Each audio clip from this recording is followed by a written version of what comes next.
Hello, and welcome to another week of the Abusecartoons Livestream, or I guess another year. We're starting with the first live stream of the year, so 2023.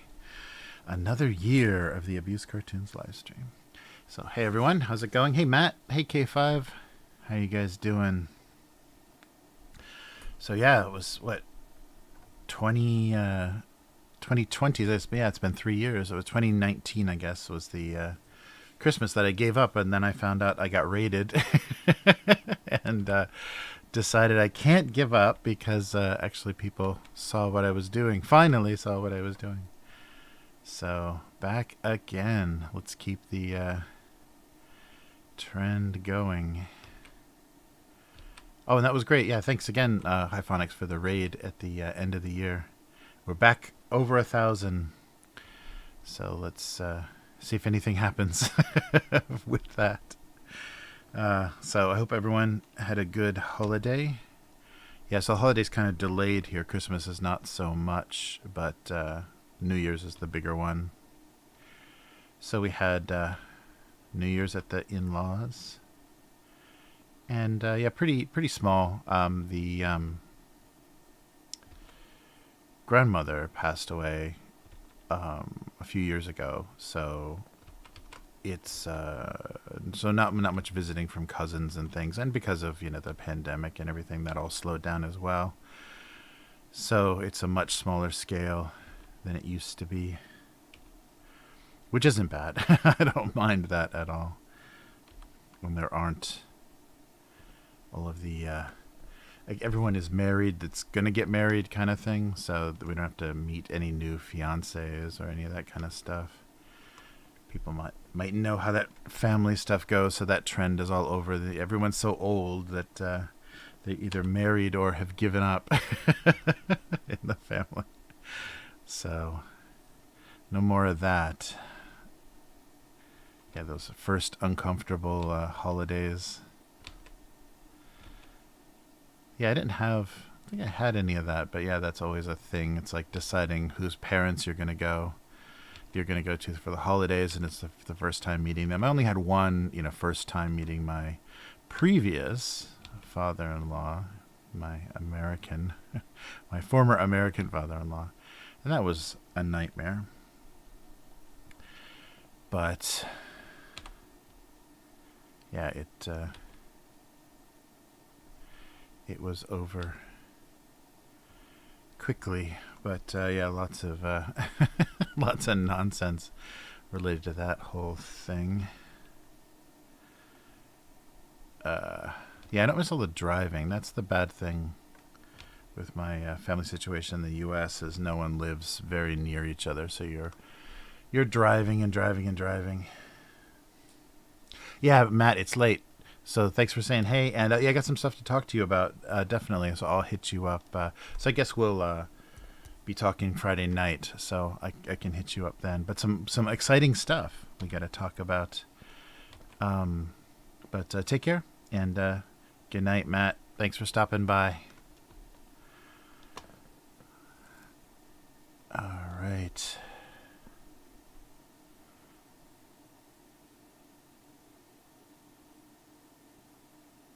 Oh yeah, no, thanks, K5. No, that's no problem. That's very that was very cool, and what a nice Christmas present at the end of the year. I appreciated that very much. But yeah, so Matt's running a game for us now. That's been fun. It's been really fun, and the way we created the characters and everything was fun. So more of that this weekend. All right. Yeah, I don't know what this is, but I'll just keep doing it. Maybe shipping the boxes being more fun kind of deal. But yeah, and there was a big delay, so my family from the U.S. usually sends Christmas gifts for my daughter, and this year everything was super late, like almost 2 weeks late. So everything's not back to normal yet as far as shipping and all that stuff. Oh, my, the lines are not. Yeah, there we go. Thin enough. So yeah, it's still not quite, and it may never be, quite back to normal because I think we've had some, pretty big damage, and people, I'm sure, are taking advantage as well. There was one of the big freight companies, maybe the Norwegian one. They're all based in Hong Kong. That's the funny thing. The international cargo companies are all based in Hong Kong, so they can do shady stuff. But they were saying, that they're expecting 2023 to be another big, for some of the real problems to start showing up, and still demand and everything being all out of whack worldwide. And if China doesn't get their act together, everyone is going to be suffering. All right, there we have a little town of boxes. Cat houses, right? Little houses for animals. Yeah, they have a lot of those multi-level kind of rope wrapped and carpet covered kind of cat towers and stuff here in Japan. They're cat crazy here. That's why they've got so many social media stars, feline social media stars from Japan, is because people love their cats here. So they get very spoiled. Yeah, we'll do something maybe like that.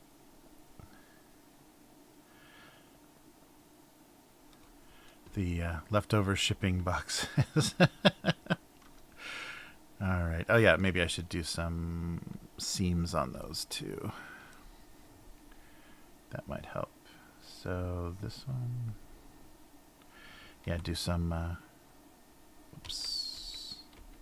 places where the seams would go. I could put tape on them as well. Maybe this side. Gotta be careful. I need to put eyes on all this stuff. There we go. Then I can put the tape around this side. All right. Yeah, something like that might work. But yeah, another low-key holiday. Things are a little bit more normal.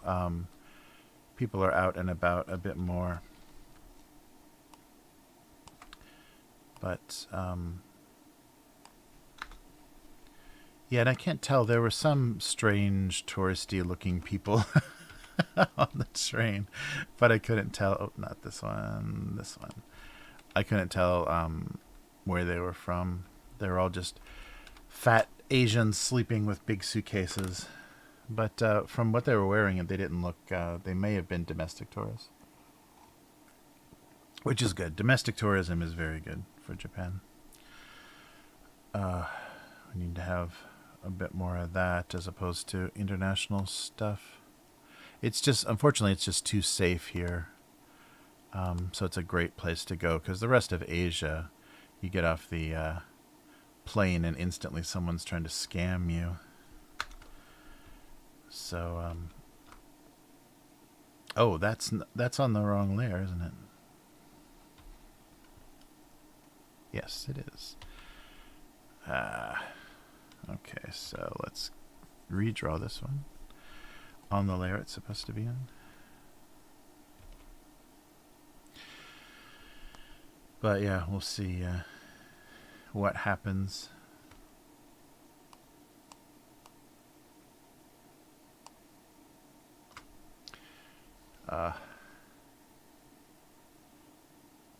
Oh yeah, right. Yeah, that's good. K5. Yeah, crazy cat ladies.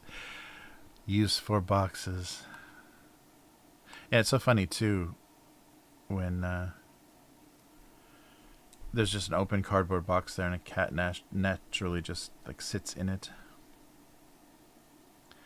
There's a they have big cooking pots here. I think it's pretty standard in Asia, kind of the hot pot kind of style of eating.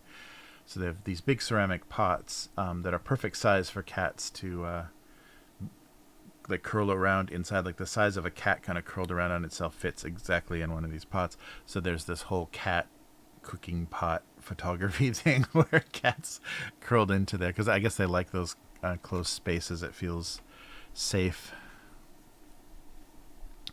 So there's a lot of photography of cats in cooking pots, but there's also a weird kind of, subtext to that because they do eat cats in certain parts of Asia. So yeah, it's a little funny.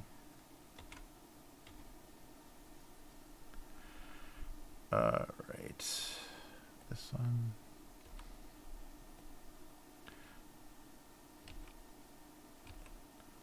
Yeah, I think though they eat, because there's been such famine and stuff in various parts of Asia, I think they eat everything. Many countries would probably have a history of eating just about anything just to stay alive. Oh, that would be really funny. Yeah, to make cat beds that intentionally look like homemade from shipping boxes. Yeah, that would be great. All right, yeah, we'll start with that. And let's try something else here. My green screen is not doing it, is it? Oh, well. Well, we're a little dingy there in the back. Sorry about that. Oh, well. I'll try to get my lighting situation a little bit better. Okay. So let's see. Yeah, so for last week I did 2 New Year's balloons have kind of that shape, right? New Year's cartoons, so I can show you those when we do the go back into the archive, just because they're going to get old and dated. All right. Balloon, maybe. Let's help that shape a little bit. Yeah, a little plumper would be better, I think. Now it's really thick, though.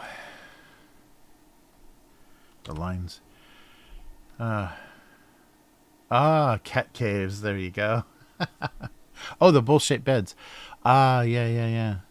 No, that makes sense. I bet someone, they immediately thought of that, because that's probably because they've had those pots in Asia forever. That's like a standard kind of like a big farming family. That's how they eat. A lot of the times, is the pot on the table on a gas burner.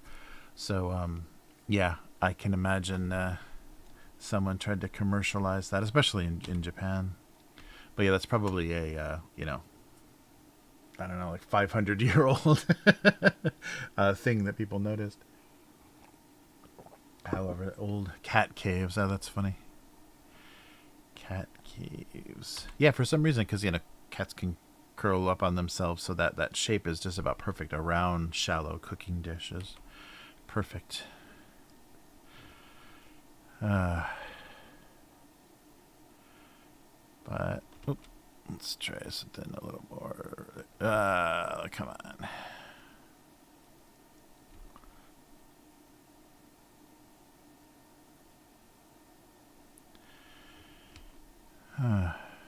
Usually, I can do this shape on the first try. That's better.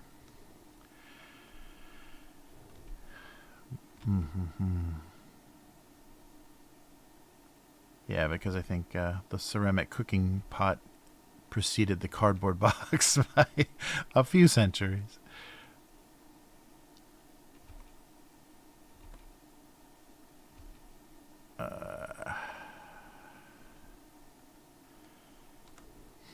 Yeah, maybe not fruit. Let's see what else.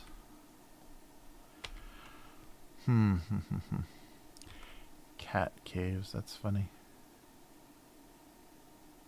Yeah, that's so funny. If you're gonna do that, commercialize it. You have to get away from the idea that these are pots. These are used for cooking.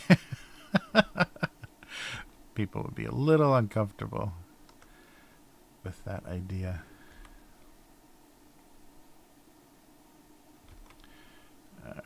right. Oh, my nib is doing too much drawing. It's getting all worn. Yeah, I think they sell new sets of these. I got to be careful though, because this pen, maybe this is like a standard pen they still make, but this pen is really old.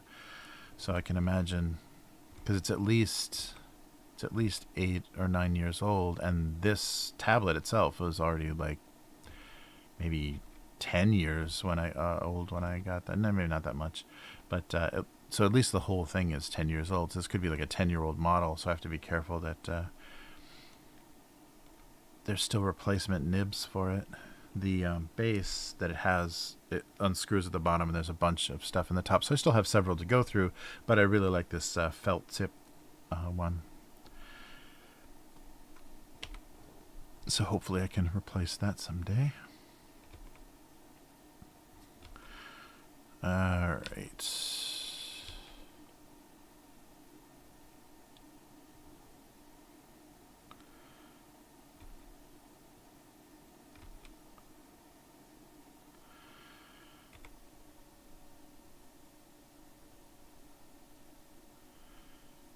All right. Yeah, I've been watching. Been hearing so many people on podcasts and things talking about White Lotus. I finally watched White Lotus. They were advertising it pretty hard on HBO now, like the little interstitial ads and stuff, and it didn't look good at all. It's just a bunch of like rich people on vacation. But it's was it Mark White? A guy that I've seen in a few different indie films, and maybe he's been a director and writer for a long time. Like maybe he's been behind the camera more than an actor. But still, that whole setting of like rich people on vacation, it's hard to care about that or like those characters, and they write them very real and unlikable. And it's funny because it's hard to tell, like the writers. It used to be much easier, it seems. Much easier to kind of understand the writer's point of view, or have figure out their relationship to their subject. But now that satire is so dead that you can't be satirical because things are so fucked up, and the way people kind of ham-fistedly get their political views into work is so poorly done that everything is very unrealistic and kind of over the top, and you can't understand if that exaggeration is intentional, or if it's meant to be parody or satire. So it's getting harder and harder to understand that. But so you have to rely on like interviews and knowing that person's work, which sucks. I think it should be evident in the work, but we're in a weird time now where there's just too much weird coded stuff, and you can't tell very easily. But I like that. So there's definitely theming in that show, and that's kind of interesting. And the characters are written in an interesting way. It's just they're so unlikable that it was really off-putting trying to get into it. But I stuck with it.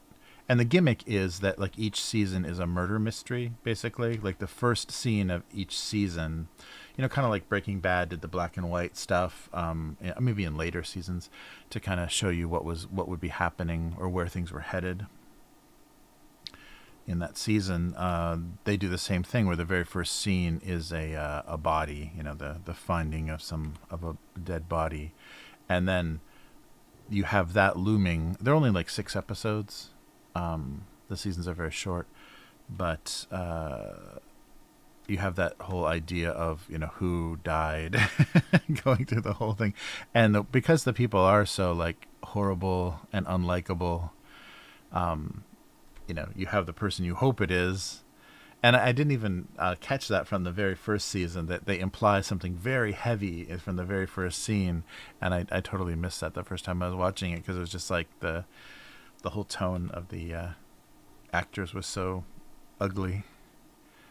But yeah, it's funny.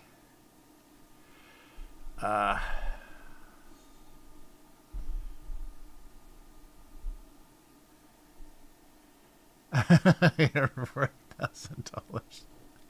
Yes, some on eBay for $1,000. Uh, but the yeah, so it's interestingly written. I can't tell though. I mean, it's just like it's got a little bit too much of the LA. The characters are LA people, and the writer, I can't tell how. I think the writer is California. I thought he was East Coast based, but I have no idea. Um, but it is, yeah, it is tricky. The first season, so the theme of the first season is money, and the theme of the second season is sex, and so it sticks with that, and kind of like each one of the stories kind of comes at that from a different angle, like talks about that subject. So the theming helps a lot, and you pick up on the theme pretty quick because it's part of every story of each little part of each group of characters. I don't know, but yeah, I understand. I understand what people like it, but it's not amazing to me. And I wonder if that's that same way. That's why some people were like put off. Like Sopranos didn't click for some people just because the character types, the New Jersey, suburban New Jersey kind of Goombas was very off-putting for some people. So they couldn't get into the storytelling very much.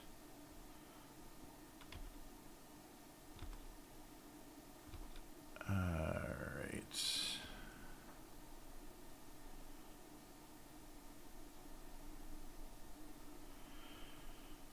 Oops. Wrong. Yeah, we gotta start trying these cakes. I'm not gonna do any cake jokes.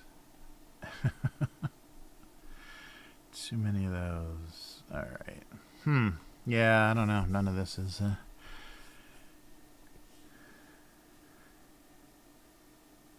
Oh, Wednesday. Oh, interesting. No, no, I haven't. Tim Burton was like a producer or something on that, wasn't he? Yeah. I haven't watched it yet. I'm curious because I like the Addams Family movies, but it seems like just all I saw was the trailer, and it seems like they're trying to. Hopefully, they do a nice kind of, parody or kind of tear down of Harry Potter, because it kind of looks like Hogwarts, the school, the private school with weird kids. So it looks like they're doing a little bit of a Harry Potter magical school thing. So hopefully, just like what all Wednesday scenes in the movies, that they're gonna make fun of that. But yeah, it's tricky because I think the like the TV show, and the cartoons, like the cartoons that inspired the TV show, they're not very well connected, and then the movies go even kind of further away from that and are more just exaggerating what was going on in the TV show. So I'm curious which direction they go, because the look of the characters is much more like the cartoon. So casting, what's his face as Gomez, Luis Guzman as Gomez looks very much like the cartoon Gomez, but so they need to stick closer to that weird world of the cartoon, which they didn't quite do very well in the TV show. So I don't know. I'm curious. I like the Addams Family cartoons very much. I like Charles Addams' style, and just the whole idea of the kind of the monsters did that same thing, the kind of reverso world where everything dark and terrible is charming and comforting to this family. That they're very opposite of the regular world.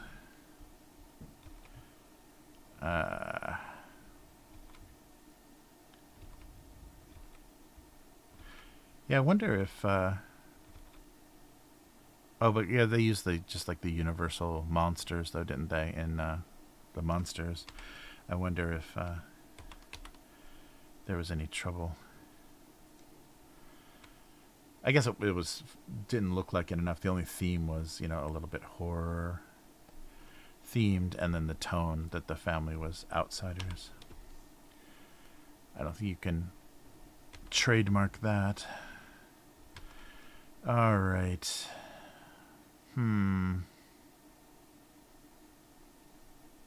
Yeah, so I'll have to take some time. There's so much stuff on Netflix that people said was good that I haven't watched. Sandman yet, and I haven't watched Wednesday. There's a couple other things.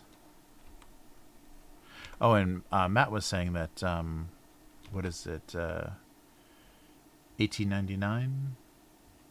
The show like set on the ship was good, but then I just read that they canceled it, so it's only got one season. So why follow a story that, you know, is never going to be completed? I guess if like Amazon or somebody picks it up, but I think those days of that happening are long gone. Like I know that happened to The Expanse, that it got dropped by Sci-Fi Channel and then picked up by Netflix or Amazon. So it bounced around a little bit and got a second life, but I think that's over. I think that golden age of things bouncing around between companies and getting finished is not going to happen anymore. Yeah, and I want to see a new, what's his face, the SNL guy, the guy from Portlandia is Fester, Uncle Fester.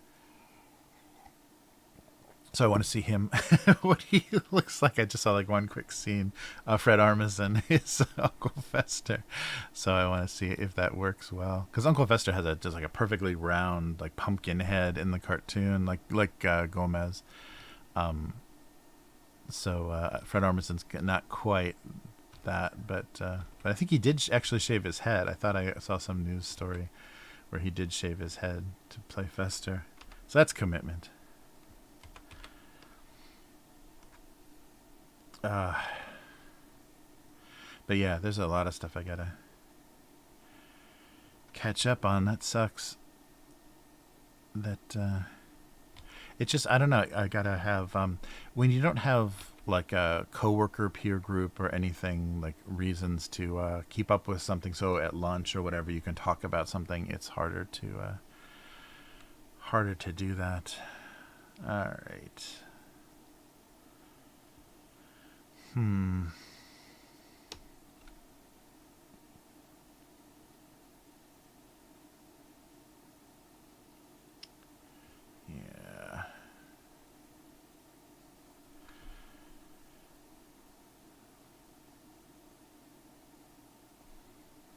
But these mugs are not. Let me try to draw an actually better looking coffee mug. Or actually, maybe I should draw a mug, not like a cup. Maybe that's the problem.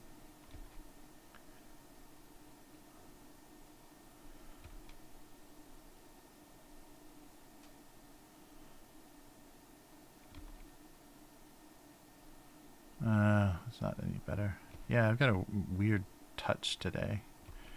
Kind of clunky looking. Can't get anything to look very smooth. Yeah, the proportions are kind of wrong. Oh, pineapple. Pineapple's hard. I think I've only drawn one pineapple in all of these cartoons. Yeah, it's got a lot of weird... I guess I can like kind of fake some of the texture so that I have room to draw the eyes and stuff. Yeah, pineapple rings would be good. But a pineapple is rough. Yeah, I think I'm going to do mugs. I'm going to use that balloon and do mugs, but I want to get a cute, kind of chubby little looking mug.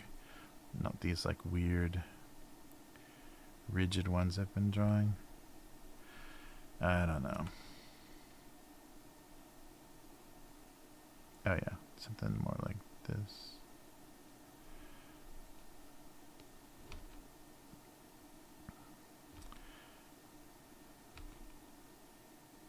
Oh.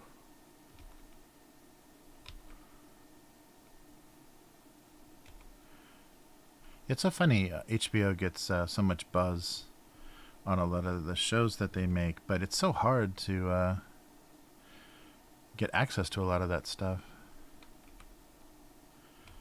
Because they don't have I think they sold rights internationally.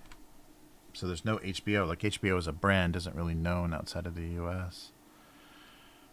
So they sold the rights to their shows for international markets, but yeah, it's really a pain in the ass to find stuff in Japan. Something is just not good today.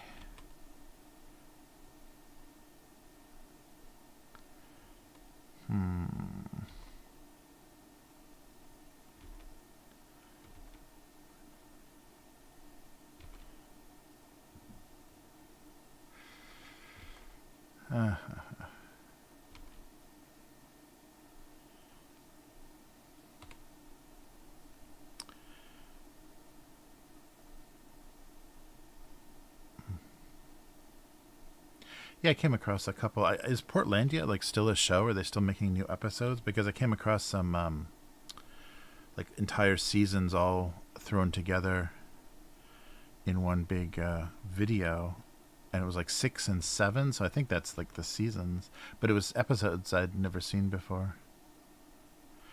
So I wonder if they're still making it. I guess they can't be still making it, but yeah, it was funny that a couple of the cartoonists that I met all the time, like the kind of indie cartoonists that I would go to, that I'd meet at shows a lot. A couple of them were from Portland, and they basically said, yeah, everybody that lives in Portland has been on that show.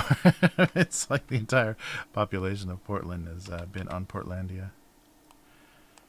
Yeah, but it's really good. It can't be that recent though. It must have been over for a while. Yeah, very much. So what's the? Yeah, let me see. It's bugging me. But both of those comedians are really good. So 77, 8 seasons. Oh, they did 8 seasons. Wow.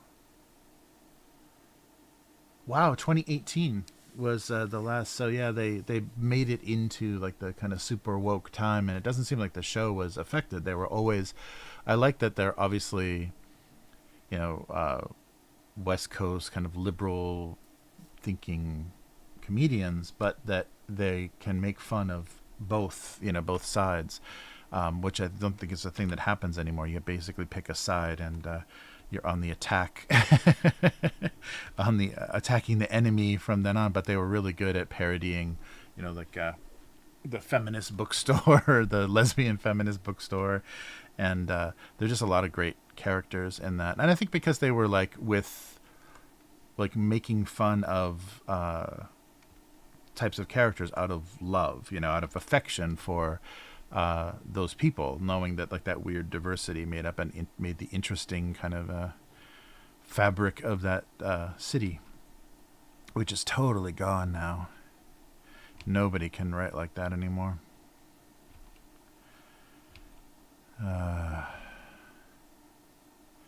Wow, they made it all the way to 2018. It was like, it was on like IFC or something, wasn't it? Yeah, IFC original production. Oh, and Broadway Video. That's SNL. That's good that it got support for a while. So that's, yeah, wow. 7 years, so 7 seasons. 7 seasons, 8 seasons. Yeah, 8 seasons. 77 episodes. Wow. God damn, I can't draw a mug today to save my life. I guess this one is the best. So I was thinking about doing one mug there and then one mug attached to the balloon for no other reason than let's do like this.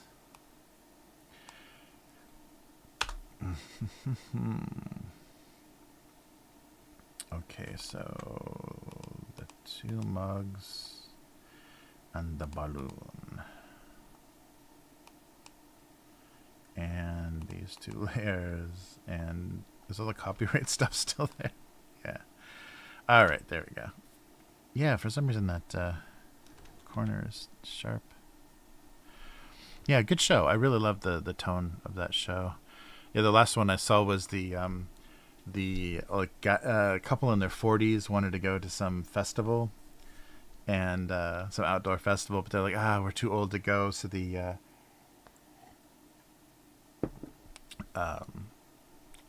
they saw some commercial for a like a VR experience of live events where a drone takes your place. So like they release a drone and it flies to the event, and then you wear this giant helmet, which is just like a big sphere over your head, and they do like the kind of Iron Man movie graphics where you see their face and there's all these displays kind of in this dark chamber. And the B story was the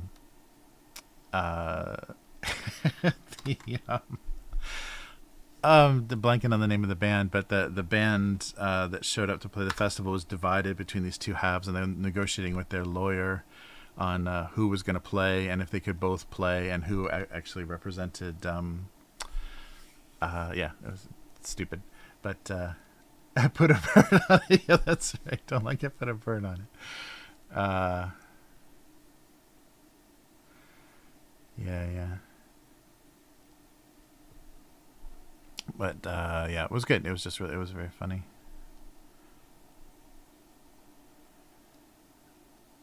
All right. So, yeah, this one's got a little bit too much weird scale, doesn't it? Let's bring the balloon down a little bit. Put a bird on it. Yeah, there we go.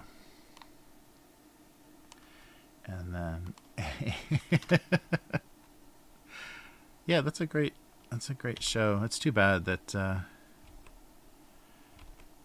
comedy. I think the only comedy that I've seen recently that I've liked, like sketch comedy type stuff. I mean, the Kids in the Hall reunion wasn't bad, but it's another Lorne Michaels thing. But what is it? What is it?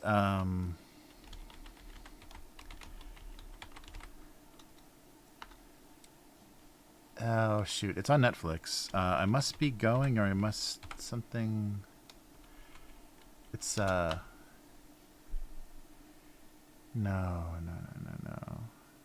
Oh, Tim Robinson. Yeah, I think you should leave. Yeah, right. Yeah, I think you should leave on Netflix is good if you like sketch comedy. His stuff. It's just like he takes these premises and goes way over the top. Like just takes one stupid thing and just drags it out.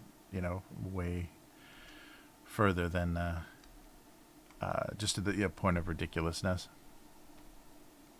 But yeah, I think You Should Leave was the only stuff I've seen recently, and that wasn't even recently. It was a couple years ago. That gave me faith that they could still make good sketch comedy. And Gillian Keeves on YouTube is really good too. But I just like those guys. Those are all the Delco proper guys, the Philadelphia comics. Yeah, I think these will work. So I already liked them and all the different stuff they've tried.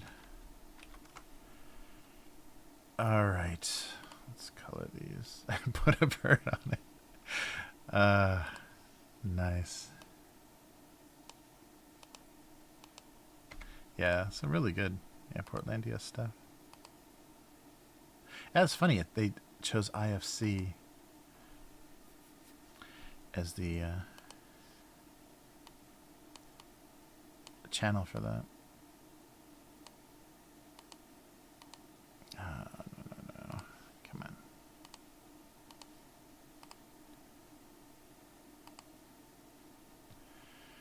All right. Let's do that kind of weird beige. More yellow. Yeah, kind of ivory color. Not that yellow. Kind of that diner color. There we go.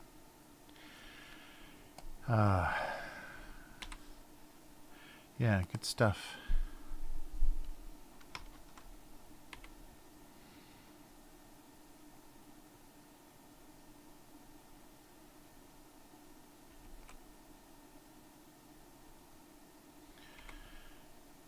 All right.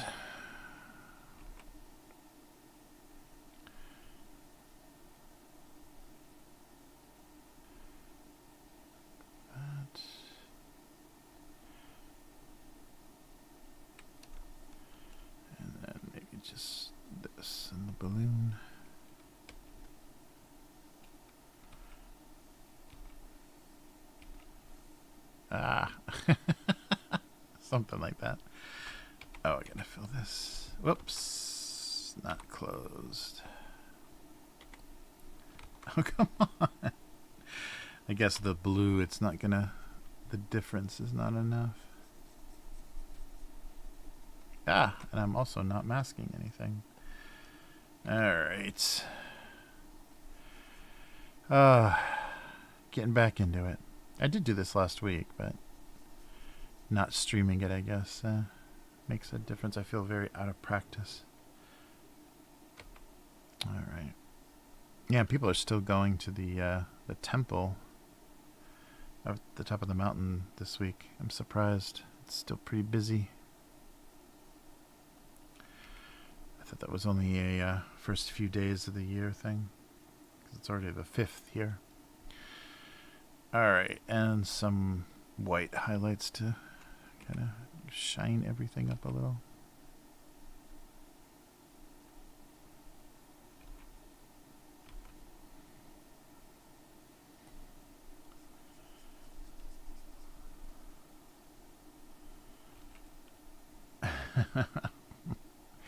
Alright, there we go.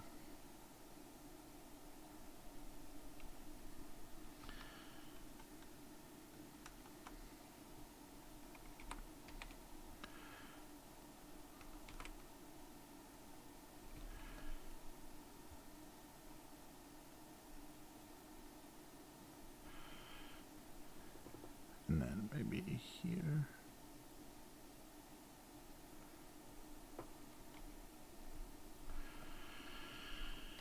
All right. I have no idea what the joke is for this, but we'll figure it out.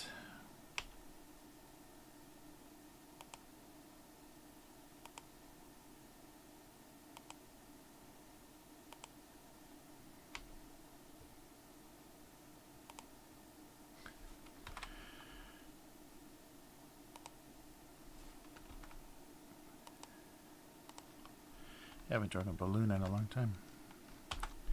There we go.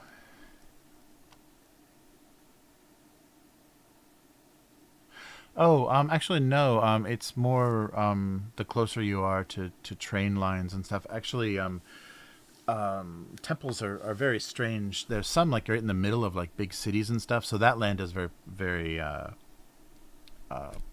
expensive because it's it's urban zoning and stuff. But no, this is kind of countryside. This whole area is kind of built around a train station, and it's kind of a bedroom community, that area where we live. So it's just a lot of people that only...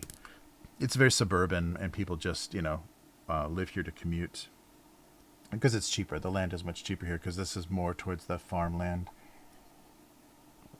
area of Western Japan.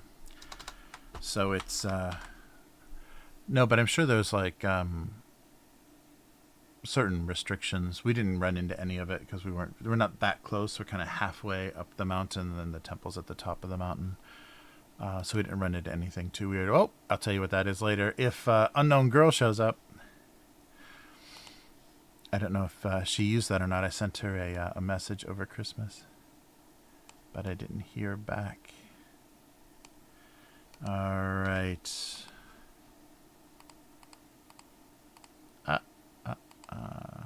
Oh, maybe different. Yeah, I can use this. Maybe different colors. A little bit, so there's a variety. Okay.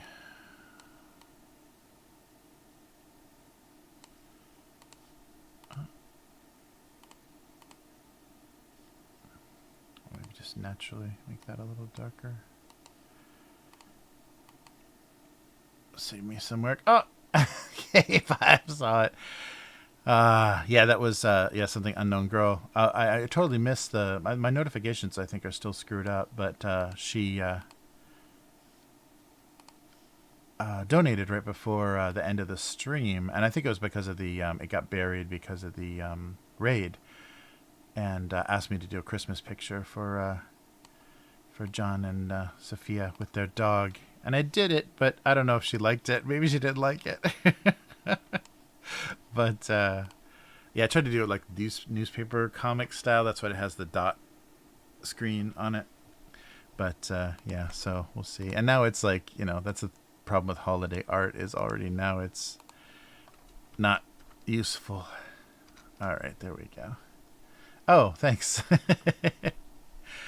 Thanks, K5. Yeah, if Unknown Girl comes on, I'll ask her about it. Maybe I'll never see her again because she didn't like it. Or I hope she got it. Like, email is so unreliable. I hope she got it in time. That's so frustrating that you don't know 100%, if things got through. At least with direct messages and some like text message kind of things, you have some idea. Wait a minute. I guess this is all going to be that color. You get that red notification on text messages, but not always for email, especially when you're going across different servers and stuff.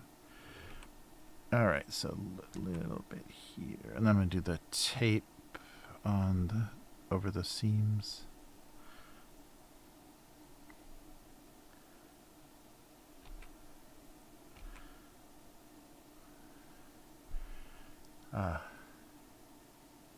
Oh no.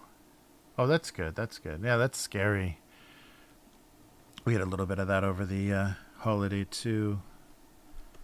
The older cat that we have, she wasn't doing well, and of course there was nothing open, so we had to go to an emergency vet, and the vet said because of her age, like she should take some antibiotics, but because of her age they're going to be really hard on her digestion, so it might be better just to wait and see how she does. And so that's what we decided to do, and she seems to be okay, but that's scary. Just wait. It's very scary, the waiting strategy. Alright, so here and here and here.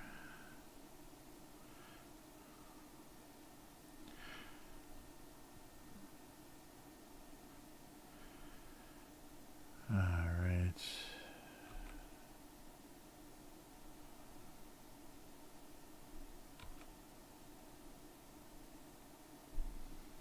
Actually, I should do this here to give it some depth.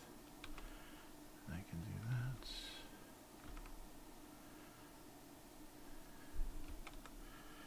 that.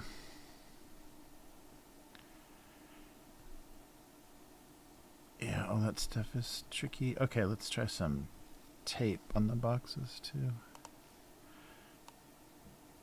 That kind of sickly yellow tape.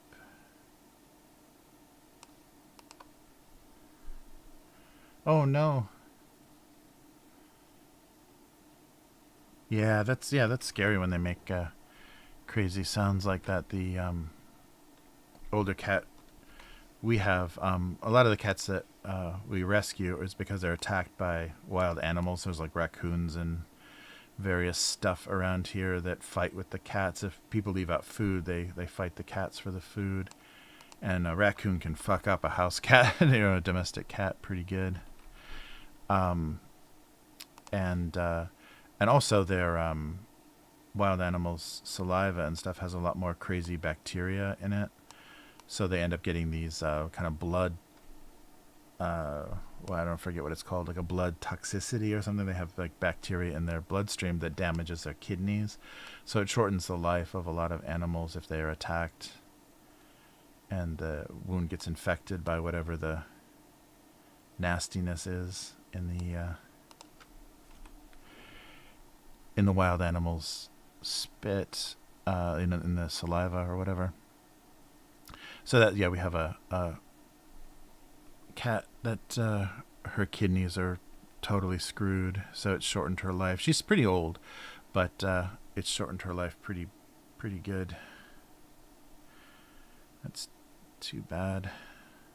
It's just one of those difficult things, you put food out for the stray cats, and of course it's going to attract crows and other kinds of interested parties that may be a little too strong too formidable to for the other animals to deal with. It's like that with all that kind of stuff. But yeah, like I said, Japanese people love their cats. So stray cats get treated pretty well here. Let's try and multiply. That's a little dark. Yeah, something like that. That weird box tape.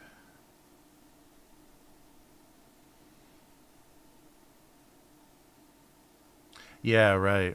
Yeah, I wish. Yeah, you can't even have. There aren't even pellet guns here. The only thing they have here are those airsoft guns with the little plastic BBs. But yeah, you can't buy pellet guns because I asked about that because we get crows and stuff harassing the cats a lot too. So I was like, can I just get a pellet gun and get rid of them? And you can't even have wrist rockets. Wrist rockets are illegal in Japan too. You could build one pretty, easily with some surgical tubing and some metal or steel brace, but a metal or PVC or whatever. But they're illegal here. I was very surprised by that. But they're very protective in a lot of ways. It's weird. Japan is so full of funny contradictions because it seems like they protect animals and they're very Buddhist about everything. But I think all of the animal shelters here are kill shelters, and yeah, it's weird. It's a weird kind of contradiction. There's a weird practicality and modernity in some of their policies, and then there's also some interesting kind of Buddhist, kind of thinking. So if an animal like makes a home in a temple here, like in a Buddhist temple here, they don't call the city to get rid of it or whatever. It just gets to live there because there's some meaning or some reason behind it. So they just get to live there. So when raccoons were popular house pets for some reason in Japan, and then they got real brutal, they get real aggressive when they get older, a lot of them were released. And yeah, I think I talked about that before. And so there's a lot of raccoons here, which are North American. Let's not make it shiny. Or North American animals. There's no reason they should be in Japan. Oh yeah, I should make all the eyes in funny places so everyone is confused about their situation.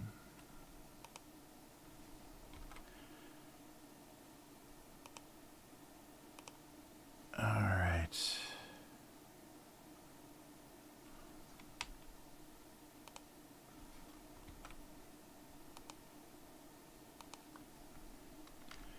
There we go. Hey, unknown girl. How's it going? I was just talking about you. You must have heard, your ears must have been burning, or you must have heard. Did you get the Christmas illustration? Because I know you donated in the last live stream, and I had a little chance to put something together, and I sent it to you in email, and I wasn't sure if you got it or not. Oh, yeah, right, K5. Good idea. I didn't even think about that. Yeah, I can print something to take care of that situation. Yeah, that's true. All right.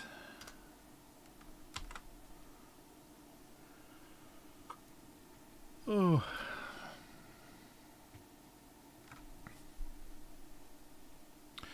Oh, yeah, there's not really anything that's using these boxes, but oh well.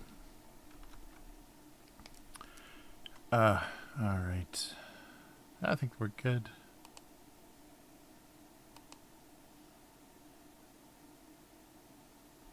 Yeah, the big Nara city has a huge, I think they're like mule deer, has a huge population of deer in the big central park around the largest temple there. But the funny thing is because they've become so used to tourists, they're pretty aggressive. They're not afraid of people, and they're pretty aggressive. And you can buy these little crackers for them that are meant, to feed them.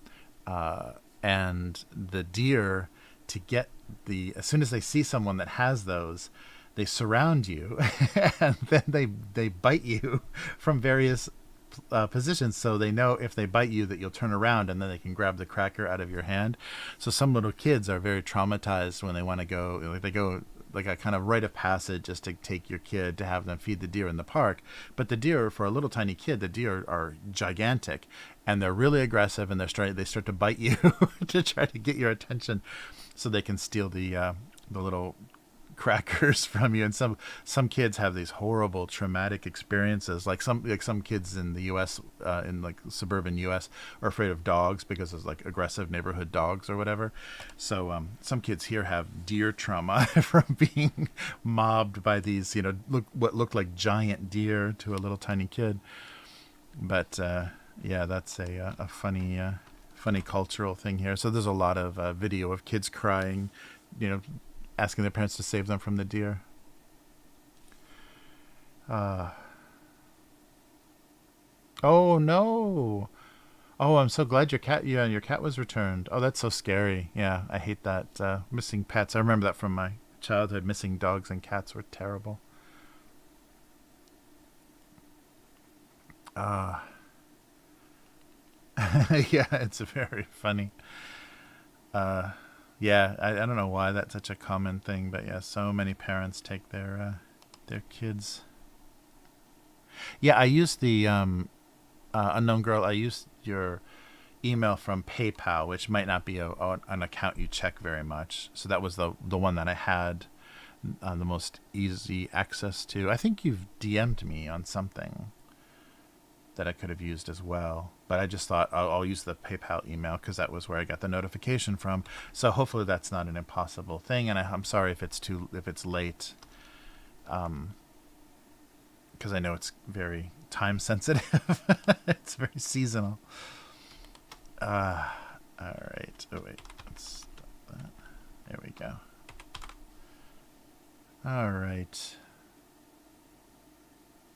Oh, sorry, unknown girl. Yeah, I should have messaged you on something. I forget if it's Instagram or where I have talked to you before. Yeah, sorry, but I did draw it and I did send it to you. I guess I can show you now too. Okay, well I'll spoil it so you don't have to find it. So you asked about a holiday drawing of John and Sophie and the Sophia and and Masha, their dog. So that's what I did, kind of a wearing Christmas hats. I guess I could take the Christmas hats off if it made it too seasonal, but I tried to do it like a newspaper comic. That's why I put the dot, the halftone dots on it. Oh, okay. So yeah. So that's the drawing I did. So I did get a chance to do some work for you. Yeah, so I can do a different drawing. Yeah, because it wouldn't be hard. I can redraw and take the Christmas hats off, so then it's more, you can use it for something else.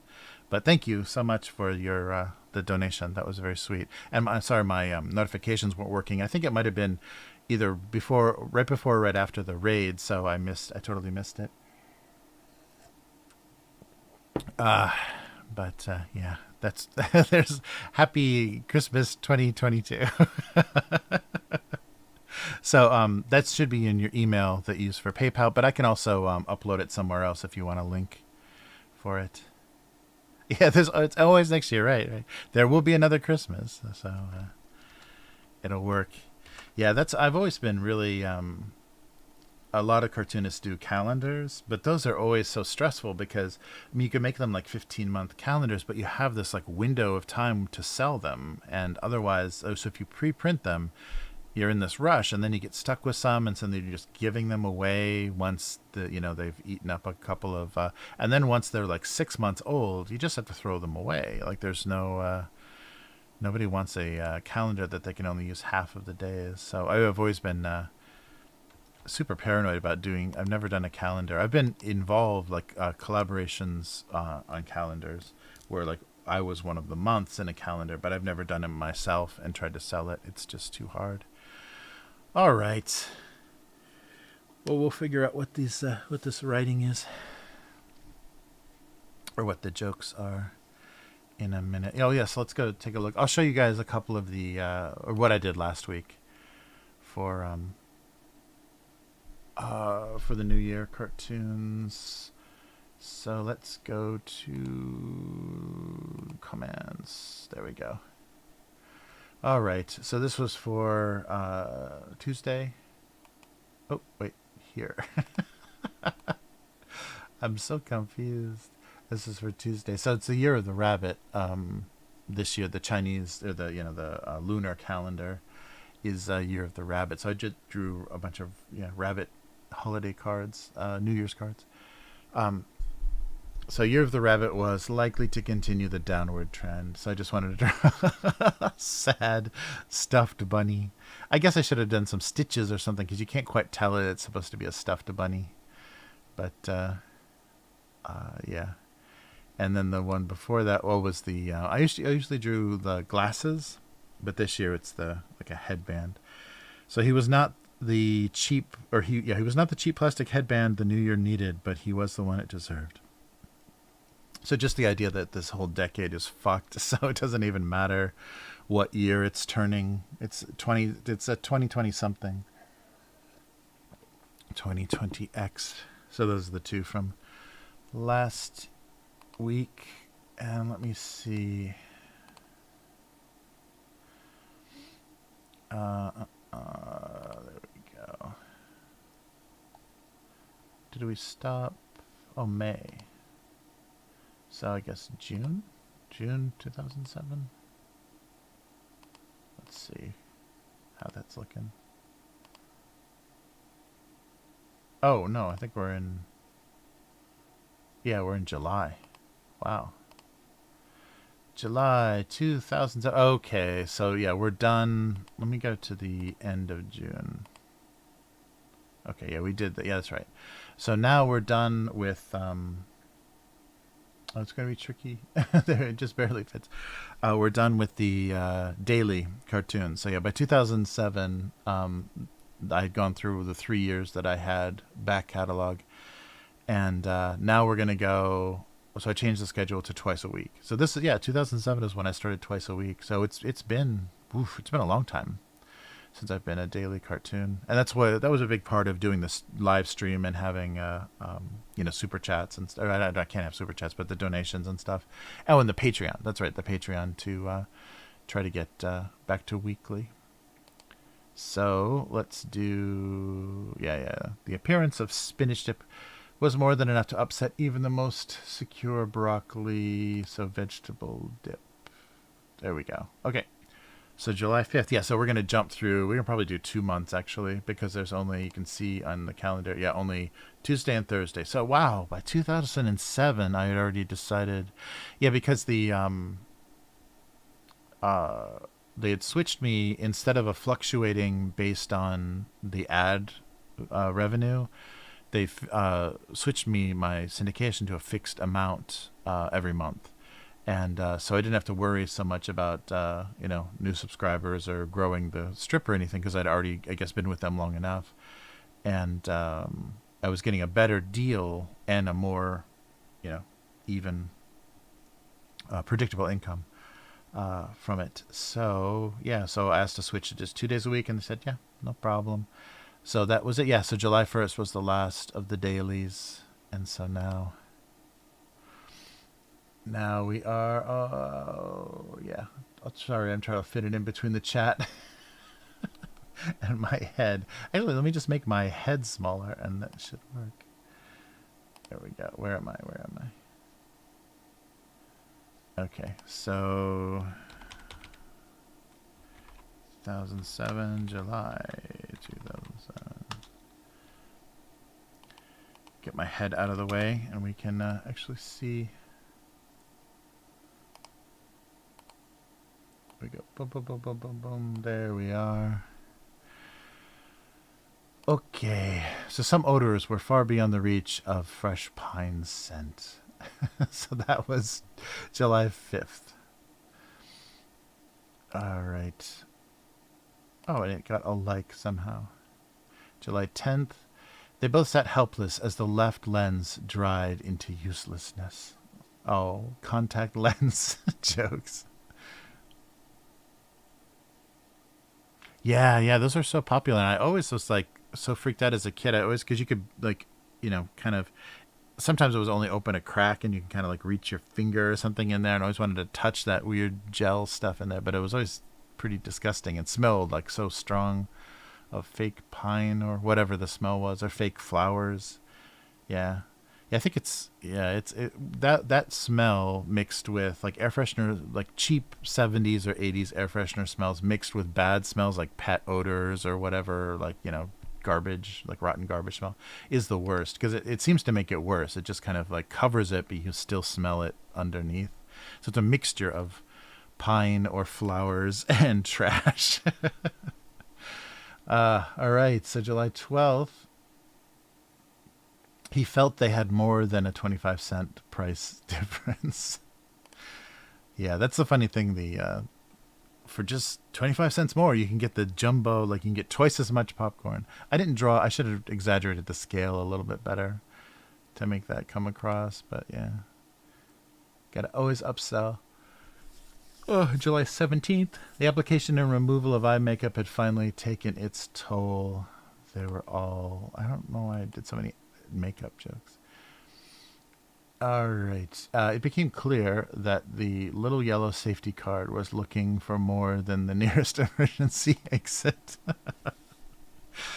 That's supposed to be the flotation device below your seat, that little, or maybe it's supposed to be a neck pillow. I don't know. It looks terrible. It's supposed to be. Yeah, I thought it was the flotation thing, but yeah, maybe it's supposed to be a neck pillow. Either way, it doesn't convince. Yeah, it's not very convincing. All right. It's a funny joke, but a not very well drawn cartoon. July 24th. The air sickness bag was worried he would soon be full of what the in-flight magazine already contained. Just regurgitated crap. All right. Oh, there were no eyes on the magazine. That's weird. I still hadn't come up with a standard measurement. So no matter what he did, he could never manage to be more than a lowly single ply. Toilet paper jokes. Or paper towels? I don't know. Oh, I like this drawing. His attitude, like his work, mostly sucked. But I like the little, dustbuster? They used to be called dustbusters. I don't know what they're called now. Oh, yeah, we'll do July and August because it's pretty quick. So August 7th, 2007, the smelly business of diaper changing led to their uneasy alliance. Nice. Diaper changing. Oh, here we go. So this whole joke, the old wooden tennis racket, TV antenna, and Dremel did not understand their role in the assassination plot. So some guy on a hockey, like a dad hockey website or message board, for some reason, all they're talking about is their kids and hockey and whatever. But some guy who went to Go Comics, or I think it was, I can't remember if it was already Go Comics or not, but he went to this site where my cartoon is on, and he loves Calvin and Hobbes, so he's reading Calvin and Hobbes on this site, and he comes across my cartoon, and he, in this weird message, says, "What the hell is this shit?" Like he's like using profanity and complaining how terrible my cartoon is, and then he tries to parody one of, I forget like which cartoon he read that was an assortment of things, and he tried to parody the tone of the cartoon and just to point out how shitty it was. And so he said the old wooden tennis racket, the TV antenna, the Dremel, whatever, like he tried to make some insulting version of one of my cartoons in the joke. And it's like, what is this crap? And and then said that I should die, that it should be killed for making such bad cartoons. And so then as a response to that, and I found it, so it was a couple of years after that had been like floating around, because it was I was looking, I forget, somebody was like linking to my cartoons directly, and I was doing like reverse image stuff to try to figure out where all this weird traffic was coming from that wasn't, you know, that was just going directly to images. But then I stumbled across the cartoon being linked on this hockey dad's message board, and the guy was so fucking angry and like was trying to get people, and nobody like really like jumped on and people were just like, yeah, I guess that kind of sucks, I guess that's pretty bad. Like nobody was like joining him in the attack on my cartoon. So I thought that was pretty funny. So that's where this comes from. So the drop of blood and these three objects were this guy's version of like taking me down, like showing me how anybody could write shitty cartoons like this. And that was his cartoon, is the TV antenna, the Dremel, and the wooden tennis racket. And it's gone now. I've tried to find that again because I wanted to like reproduce that for a book somehow as like a review of my work, but it's gone. The whole message board and everything is gone. Yeah, so funny. But this is the memorial to that weird thing that I stumbled across. But I should have. I didn't think that like stuff goes away. I didn't think about bit rot and how the internet just kind of disappears. So when I found that, I should have copied it and saved it into something, so I would have had it. But so funny. Like I've noticed that a few times. I've had people at comic shows, at like Comic-Cons and stuff, like sit and read my cartoons and then get angry that I'm like, I think I'm smarter than they are because they don't understand my joke, and so I'm like talking down to them or something. So they get really insulted and very angry. It's like either you get it or you don't, and it's not because it's too clever, it's just because it's a certain sense of humor. And if you don't have that sense of humor, then it's not going to be funny. Like it's not supposed to be. I'm not making any like weird references to literature or philosophy or anything.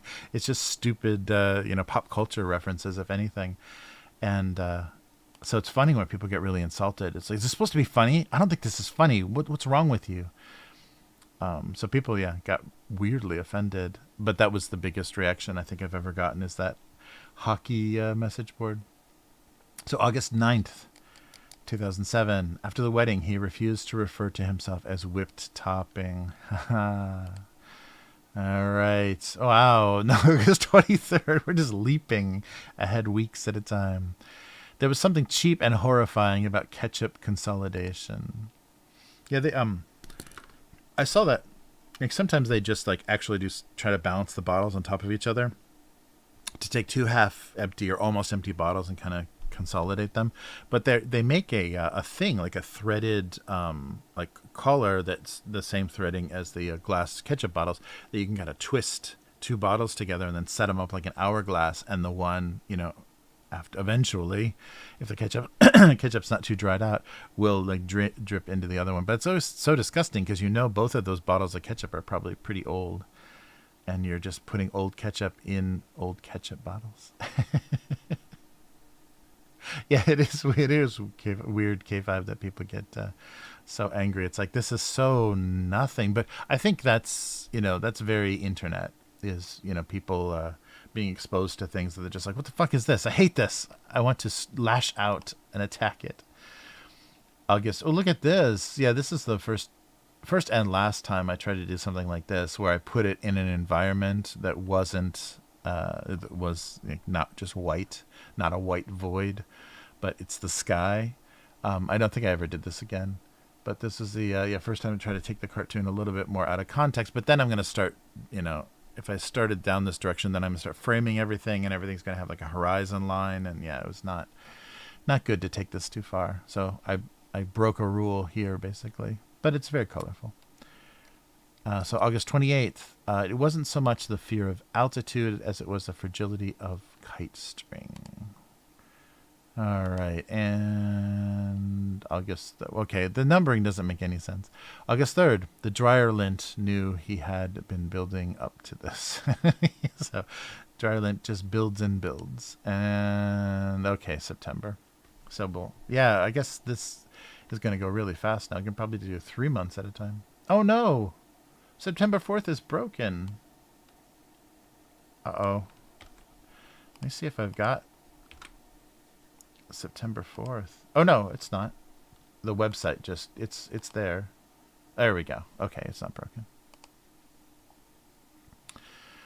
All right. He couldn't believe all his work had been undone by a gentle breeze. Blowing away. Oh, sorry. By a gentle breeze. All the sheets of paper blowing away. They don't have anything written on them, so it doesn't make as much sense as it could. Yeah, so these are going to go quicker. We just did 2 months.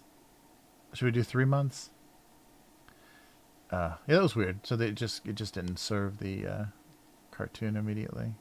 That's good. I was worried because sometimes when I first came to Japan and I was uploading stuff on FTP, a couple of the files got corrupted, and they complained. They said you got to be careful. And so now in my like FTP, there's good files and bad files folder. So anything that comes through that is a corrupted JPEG, they warn me about and make me resubmit it. But no, I think that'll do it for now. All right. So we'll start with September. Oh, we go pretty fast. 3 months? Okay, we can do 3 months. Okay. Yeah, I could probably get through September in just like 3 or 4 clicks here. All right. So here we go. So, here we go. Underpants on barbed wire. September 6, 2007. No part of how he got here was a pretty story. Underwear on barbed wire. Yeah, in the Midwest, you drive past on like highways and stuff. You drive past a lot of barbed wire fences and weird stuff hanging from. And sometimes cows and stuff, like either they're trying to get out or they're like scratching themselves. They'll actually use the barbed wire to like scratch their backs and stuff. So you have these like weird clumps of fur or hide on the hanging up barbed wire. I think horses do that too. All right. Oh, sorry. Yeah, there we go. No part of how he got here was a pretty story. Oh, September 11th, 2007. Yikes. One day's mail was full of more bad news, final attempts, and outright lies than anyone could stand. Yeah, like the bills that come marked final attempt, when it's like an electric bill or whatever, collecting something marked final attempt is so threatening. Bad news, so the newspaper. Yeah, I did a lot of newspaper jokes, I guess because it was post 9/11, so there was a lot of bad news once we were involved in Iraq and Afghanistan. Fun stuff. September 13th. The printer ignored all the low ink warnings, regardless of how unreadable of the unreadable results. So no more ink and no more I guess I should have been illegible, unreadable. I guess unreadable sounds better. September 18th. No one considered the lonely consequences of mail forwarding. So the mailbox never had anything put in it again. The lonely consequences of mail forwarding. All right. September 20th. Being honey baked lost all meaning once the ham hit the floor. Oh, I should have done like a juice splat or something so it looked like... but look at his little pineapple rings are falling off of him. I don't think you put pineapple on a honey baked ham. All right. September 25th, 2007. The bird feeder worried about his role in bird obesity. All right. And September 27th. The bizarre spectacle of thermos one-upsmanship. One-upsmanship? There's maybe another hyphen in there. One-upsmanship. All right. So he's got a bigger cup, but he's got a wine glass. Look at that. How elegant. Stemware. Okay, and then beginning of October. So More Than the Room suffered from an unfortunate color choice. Bum, bum, bum. Oh, K5, which one is your favorite ever? I missed when that message came, but there's a little bit of a delay too. So the thermoses, or the bird obesity, or the ham, or the mail. Okay, well, we'll stop at October. Oh, the underpants. Oh, good. Yeah. I like that. Underpants on barbed wire. All right. Okay, we'll stop at October, and pick up up there. Ah, nice.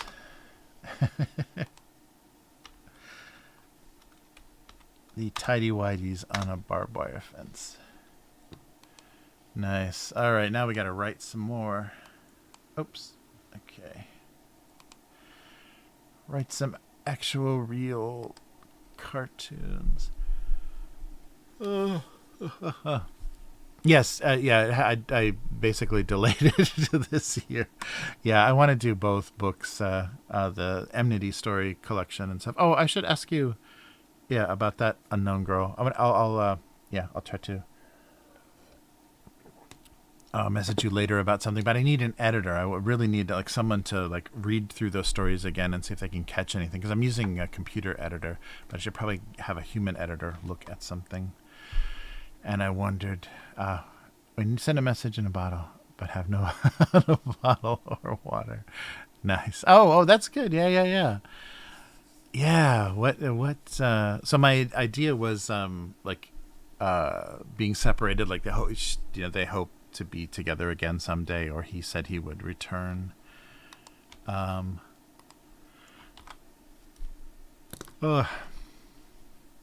this is the first time they were ever apart. Yeah, I like the message in a bottle. Like, what is he off to do? Yeah, but both the I want to do the collection, because I did take a year off. So I did start drawing the cartoon in 2022, but it hasn't officially been 20 years until this year. So, because I took a year off when we moved to Japan. So yeah, this will be a good year to put all that together, and it can be still be the 20th anniversary collection. All right. Hey, Manic Alien, how's it going?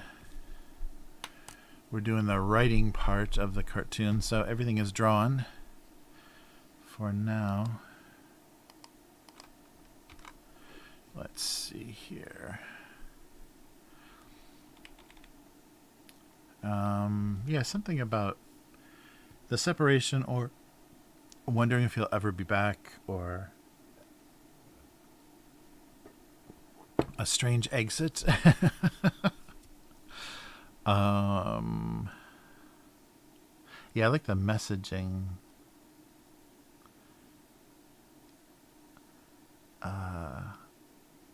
The having no message.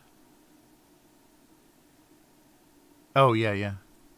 Yeah, they gotta include the underpants. I think the underpants one is in the first book though, because it's an older one. I think everything up until like 2010 or something, I think that was the first 1,000 collection. I'll have to take a look at that again, but I think the underpants is in there. I should have a copy of that book on my bookshelf behind me, but I don't. They're all at the office, but I should have one of those. But yeah, definitely K5 needs an underpants. An underpants. So if it wasn't included in the first book, I'll definitely make sure it makes it to the second. Yeah, and I just didn't have a good time to just stop and go through all the cartoons and figure it out. Oh, and that's what the thing that happened too, is I got really frustrated. So I started to lay stuff out and figure out what template I needed and everything. And the print-on-demand service that I used for the previous books, Lulu, changed all of their specs. They killed both of my books, so I can't produce any more of my original version of those books. They've changed the paper quality, the pricing, the format, everything is like totally different. So I have to rebuild those first two books that I did. So as soon as I ran into that, I'm like, okay, I'm not making a third book if my first two books are completely dead. So I wanted to look at other print-on-demand services, and it was pretty depressing. Most of them are directly connected to Amazon and stuff now, which means you get like nothing. You get a tiny, little piece of everything, because Amazon takes from audiobooks and ebooks, they take like 75%, and from and if you are exclusive with them, they take 60%, and then the other companies take 25%, I think, is standard. So Amazon sucks, but I'll have to see, because Lightning seems to be one of the better print-on-demand services, but I think they're all exclusive to Amazon in a lot of ways. So I got to figure out what to do. So that's the thing that kind of killed me with the momentum of doing the 20th anniversary book. It's like everything was screwed up because of all of the supply chain stuff, price increases, and what print-on-demand services are offering now. So it sucks.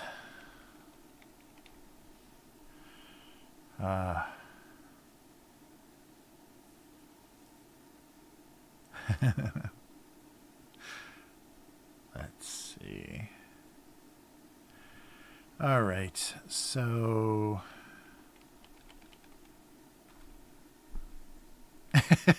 or something about hoping he was going on. It was going to a better place. I don't know. Because it doesn't make any sense. Like the thing that's happening doesn't really make any sense. I want it to have a weird kind of be like a lot of gravity or a lot of like too much importance to a very silly nonsense situation.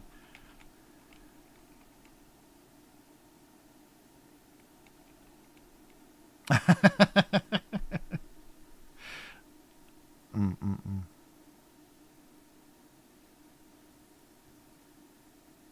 Oh, off to war. Oh, I see. Oh, yeah. Something like that.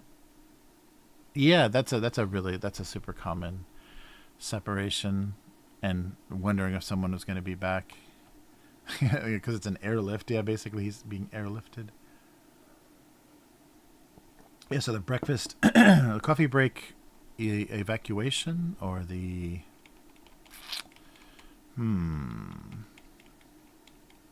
yeah, airlift is good, or business trip. Yeah, the business trip. Uh yeah, I like that too. The travel, he was downgraded. His travel plans had been downgraded.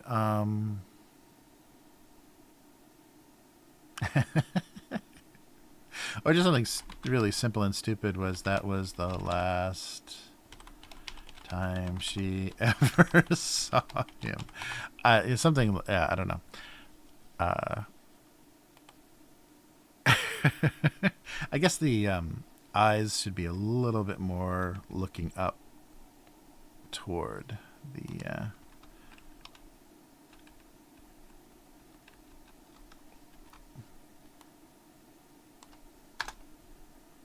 Let's see.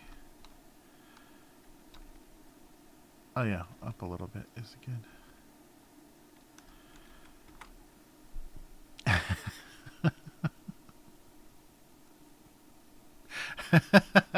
So no context at all. Yeah, it's like a prank gone wrong.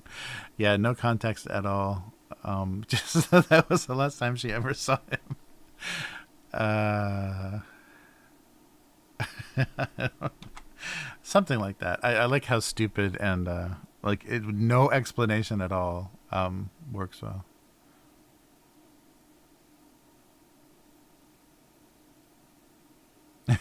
Drawing is a hopeless endeavor. Yes, I agree. It's very hopeless.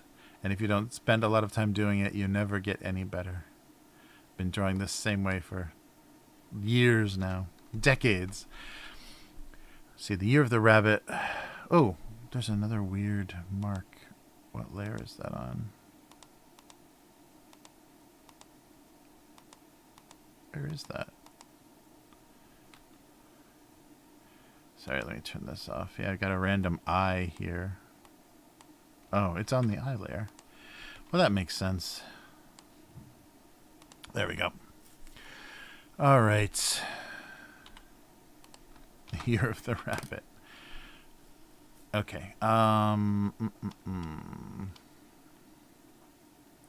So the cardboard.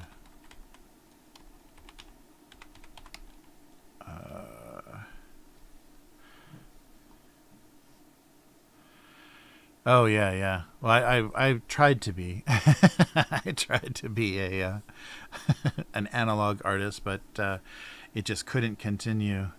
Yeah, there was no way people were going to wait for me to paint something and scan it for them. So I had to switch to digital, which means that everything can just disappear. very easily stuff can just be deleted, which is, yeah, very frustrating. All right, cardboard boxes. Something about them being more interesting or having a creating their own civilization, their own little town. All right.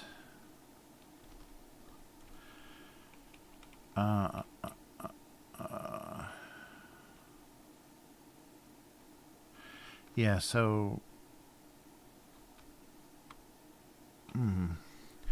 so something about being more interesting or more useful or found a second life as a... Yeah, I don't want to say... Maybe I can just say shipping boxes. It's obvious that they're brown cardboard.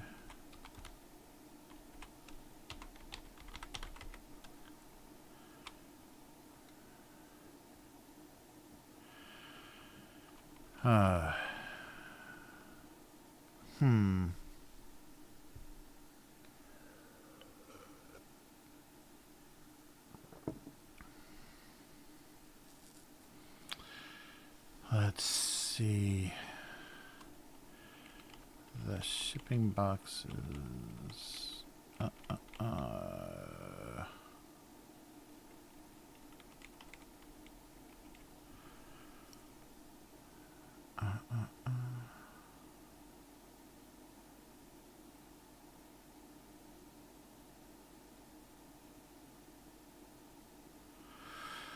Yeah, they found a second use or more useful as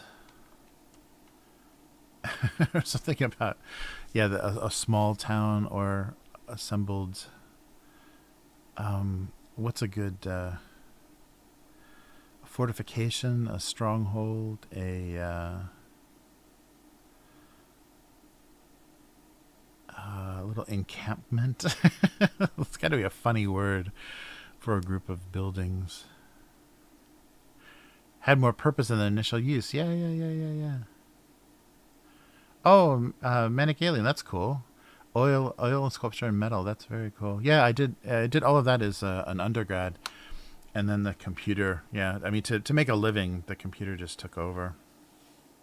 Because yeah, I never was going to be a gallery artist, so I was never going to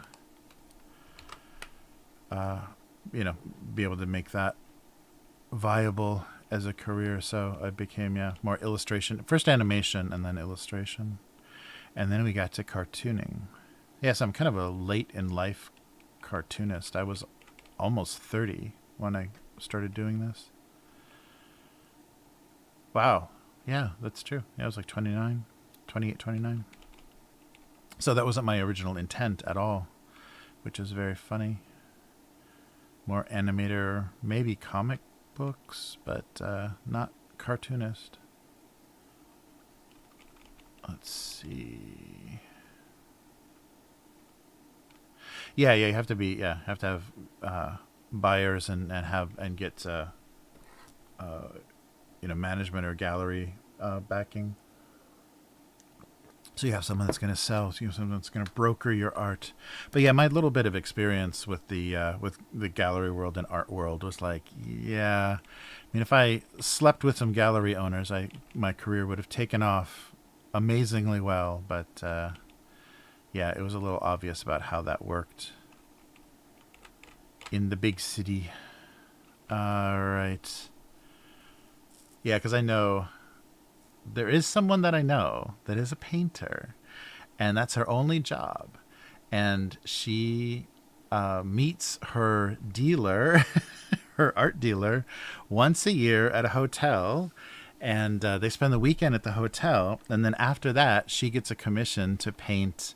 She gets like a $1 million commission or whatever to paint art for a bank or for an office building. Like she gets a commission to fill a lobby with her art.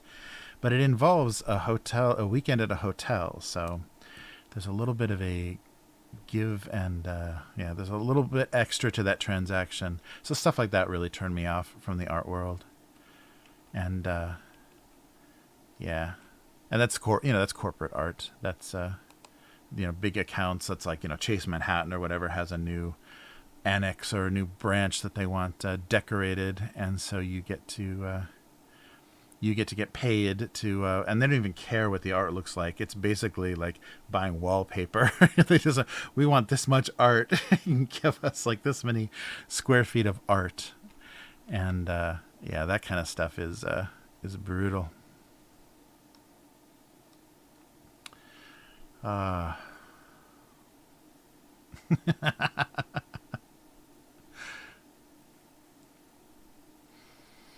Mm.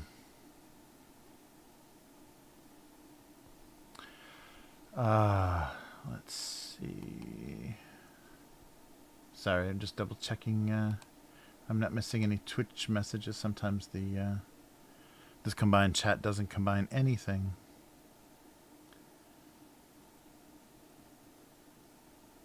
No. Yes, maybe. Oh, no. Okay, we're safe.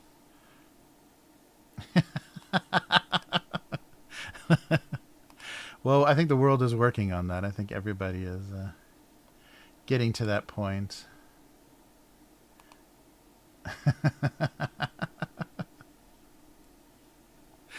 All right. Let's see.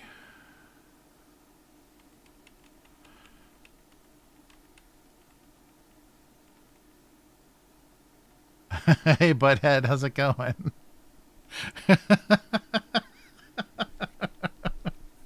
Nice. All right. So the boxes. So like a Second Life or formed.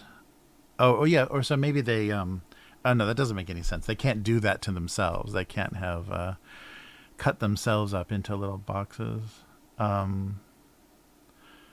Saved from recycling when they formed a, what is like another word for like a group of buildings, like a funny exaggerated.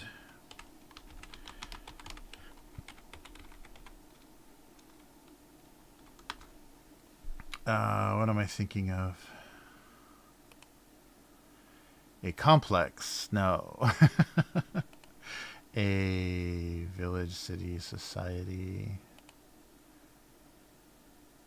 barracks, block, center, complex, development, huddle.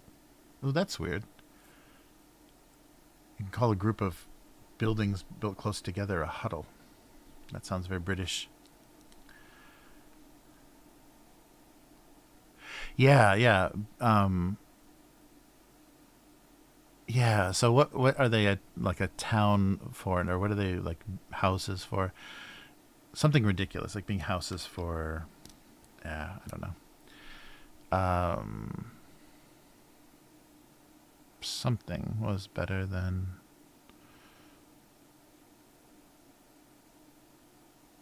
Yeah, there's no other context of what is going in or out of these houses.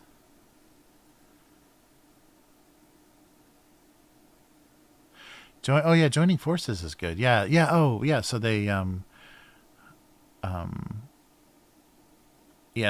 separately they were they were improvised dollhouses, but together they were a community. They were a development. These are terrible synonyms. I was thinking more. Let's see.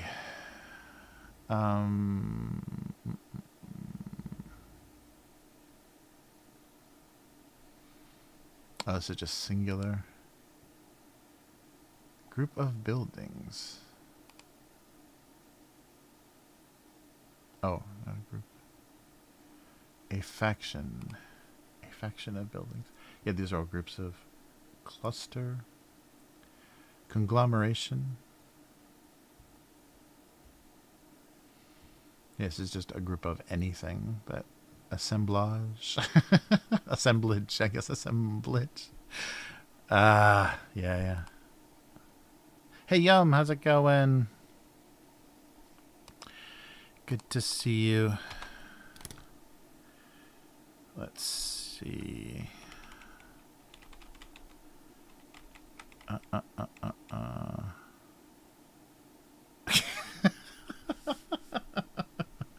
Jeremy Renner reference.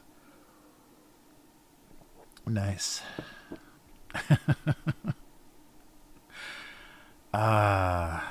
So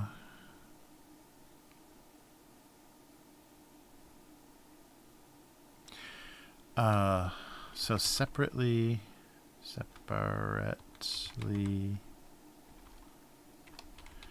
they were now improvised doll houses. This is, yeah, it's gonna be too long.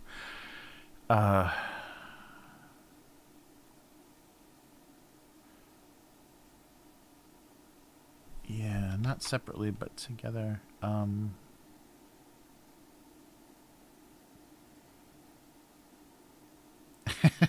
So how about recycling an entire town? So one box could be recycled, but not an entire box village. I don't know. There's got to be something. Something better than.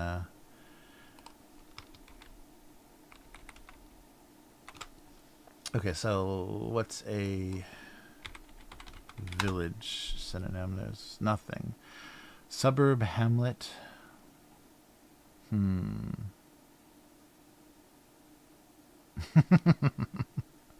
Yes, well, art is, especially high-end art, is all money laundering anyhow.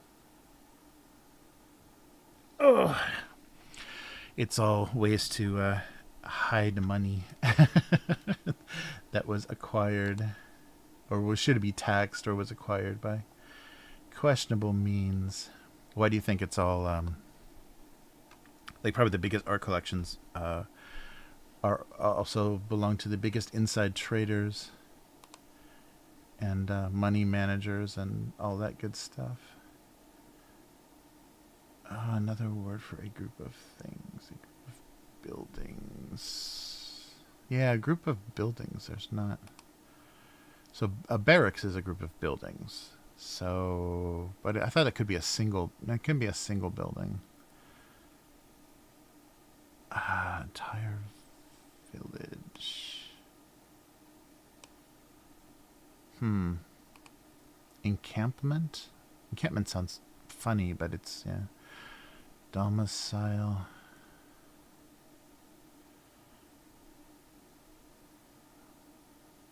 Lodgement. That's weird. All right. Box could recycle an entire. Was to an entire box village was too charming.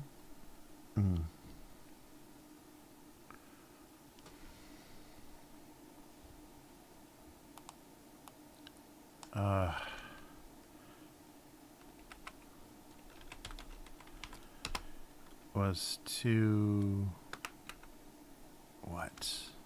Functional?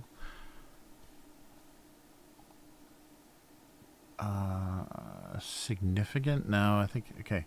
So one box could be recycled, but not.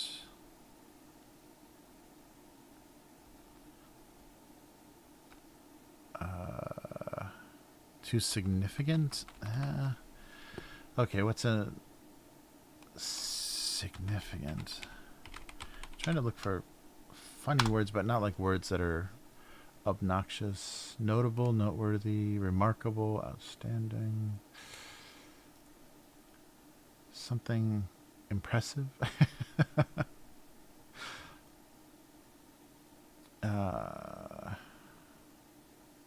Consequential. Nice. Oh, Manic Alien, take care.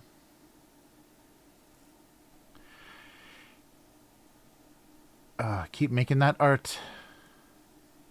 real art in the real real world, real analog significant things of weight and mass. All right.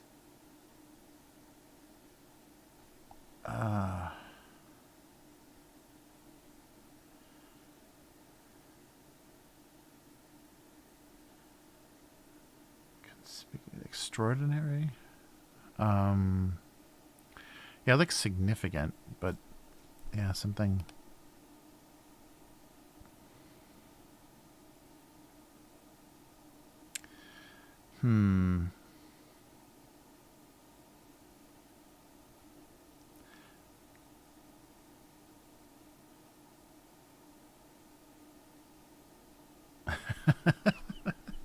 Too functional.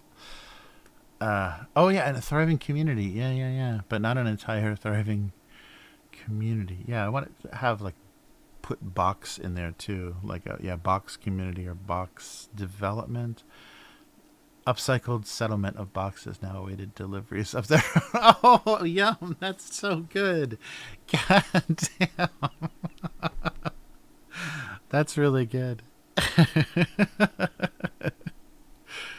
Yeah, so that now that they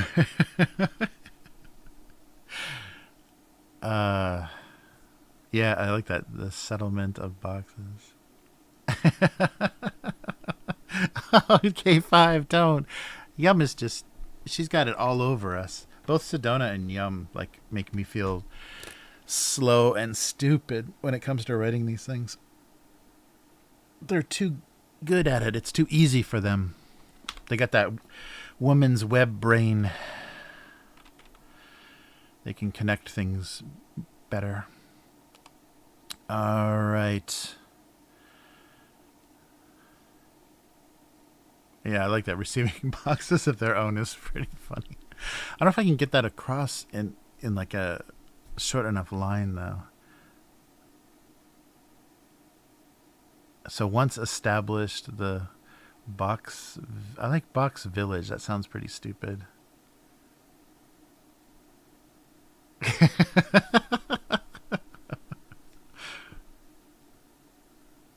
A town for ants. Nice. Yes. Yes, the tiniest town.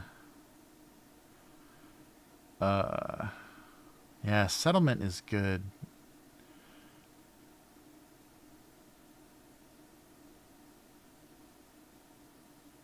A box cutter. Yeah.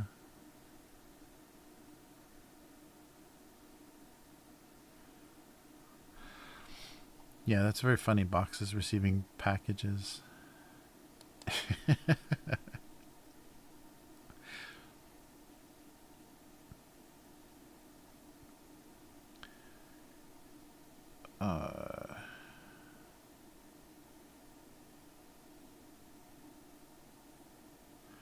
Or the residents. Yeah. I think a known girl was onto something about the ants. Like, what are these houses for? Yeah, that might be a funnier angle that might be easier to say in a real short way, as they once established, they didn't know what residents they were expecting.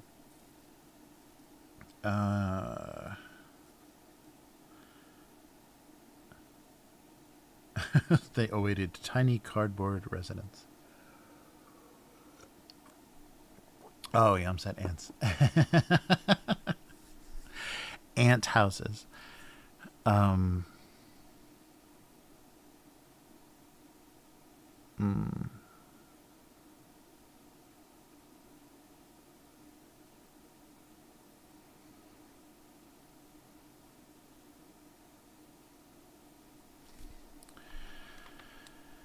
Let's see.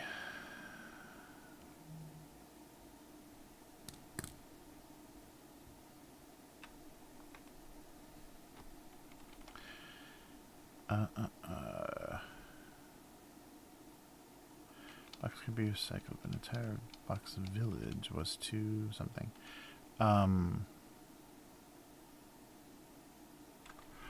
So after being, or after establishing whatever this is, they awaited their tiny residence.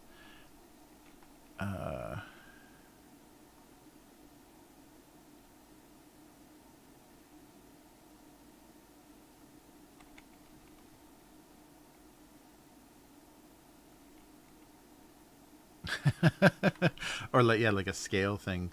The tiny boxes that arrived at these tiny residences became tinier cardboard houses inside the it's layer upon layer upon layer.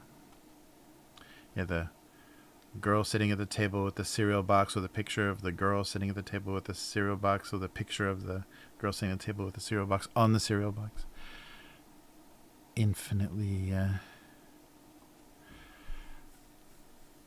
let's see. Yeah, I'm really stuck on this one. I thought this one would be kind of obvious.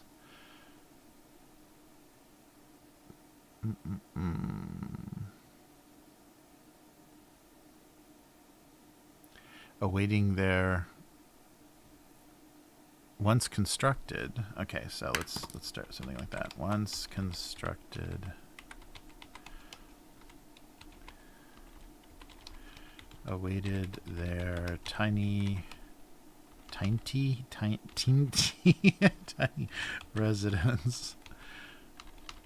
Oh man, yeah, I'm typing a lot of letters out of order lately. I got to get back to writing so at least my typing accuracy gets better. They awaited their tiny. Once constructed, they awaited their tiny residence, and their even tinier delivery boxes. No, that's not going to work. Enan.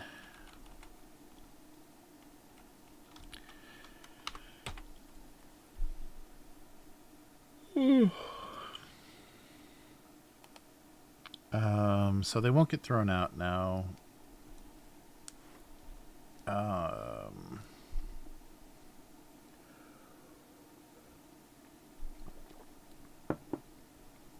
So they avoided being recycled.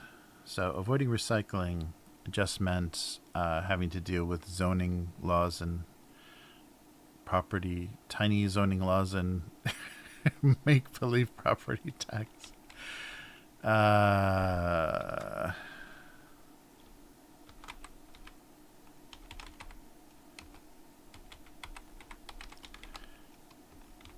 Only meant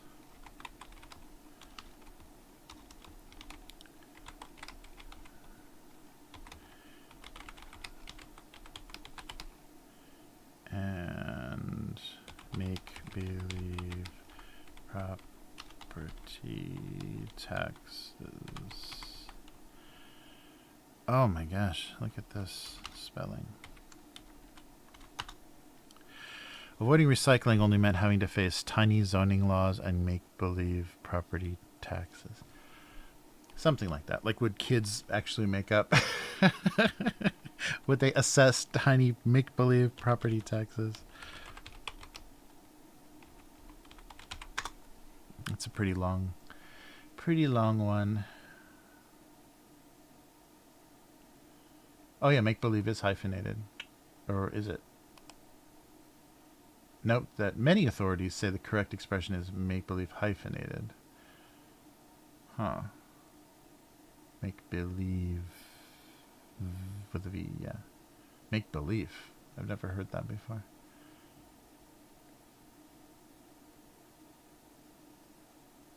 Yeah, there's a lot of examples of hyphenated.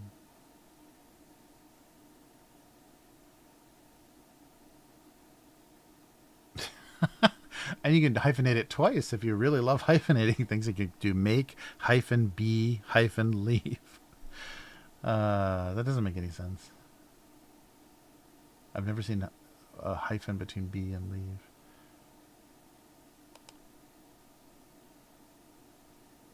If you use a hyphen if you want it to be a phrasal adjective. Yeah, which I think that is a phrasal adjective. Make-believe property taxes, yeah. It's a phrasal adjective.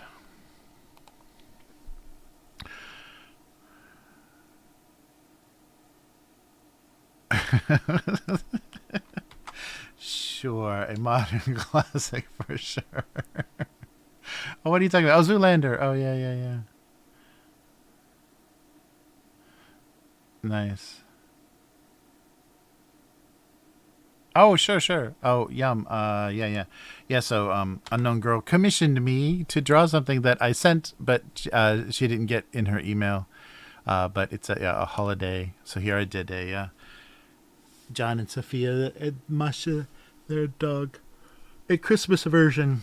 So kind of like a newspaper. I did like the newsprint, like the printing dots. So it looked, I could do a more simple art style. But yay. Merry Christmas. So this will have to wait for next year. But it's in your email, Unknown Girl. And let me know if you wanted like a different version of that. I can do a revision. All right, so avoiding recycling only meant having to face tiny zoning laws and make-believe property taxes. Yeah, sure. It'll be a silly, complicated nonsense. So both of these are very nonsense. I guess that's what we're starting the year on. Oh, and I have to admit, when it comes to the convenience store segment, that I chickened out. I took the coward's path. There was something really disgusting at the convenience store that I thought, okay, I can do this. We're going to start the year off hard and tough, but I couldn't do it. I didn't want to get sick. I didn't want to get sick on stream because it could have been pretty disgusting. All right. So avoiding recycling only meant having to face tiny zoning laws and make-believe property taxes. Yes, none of them are happy. No one wins. All right. So does it like... Yeah, it likes all of that. Cool. And the other one, which are we going to keep this the same way? That was the last time she ever saw it, I'm sure. Yes. Wow, it's a whole bunch of nonsense. All right, so you guys missed out on potato chips. So just regular potato chips, but they were kind of they were like described as like rich or, you know, high level of maybe very heavy, thick cut, rich potato chips that were oyster and squid flavored with an addition of anchovy. So oyster, squid, and anchovy flavored potato chips. And the packaging looks so disgusting because it's just this big pile. It's supposed to look like elegant, like this cascade of gorgeous, luxurious food. But I thought I could definitely like stomach the taste. I'm sure the taste is fine because it's just like, you know, probably garlicky oil from anchovy and squid. There's a lot of squid flavored snacks and oyster. I don't know. And it was raw oyster. So raw oyster, squid, and anchovy flavored potato chips. But the bag was like the selling point because it was just this like cascade of raw oysters and anchovies and squid on the front. But it's supposed to look very elegant. And so I thought, okay, yeah, no problem. But then I imagined the smell of opening the bag. Like if it is real fishy powder stuff, the stench of that first, like, you know, thing that hits you from that open bag, because it basically that powder or whatever the flavoring is held to the chips with grease, with, you know, just the oil that the chips are fried in. So that combination could have like leveled me. It sounded really disgusting. So I'm glad none of you guys wanted to watch me. Yeah, I don't want this to turn into a segment on Survive or whatever where I have to stomach the most disgusting thing ever. But it was tempting. I was like, yeah, I'm going to start strong. I'm going to do something really gross for the first live stream of the year. But yeah, I chickened out. And then I noticed that middle of the winter, they always like kind of switch to strawberry everything. There's like obviously some southern islands or whatever are growing strawberries for this season. So we get strawberry everything. So I did a bunch of strawberry breads as part of this like big festival. So you'll see a bunch of different like little styles of bread, all strawberry, themed for the winter. So I'll show you those. Okay, let me make this a JPEG and we'll be all set. Yeah, the bag, I should have just taken a photo of the front of the bag. It was so disgusting looking, but it was supposed to look very, you know, like decadent and elegant. But raw oysters just do not photograph well. I don't know what it is about them. All right. All right. Yeah, that whole thought of what that smelled like was so disturbing. All right, so let me just put these quickly in here. Yeah, I can't believe 2023. Dang. And this one is good.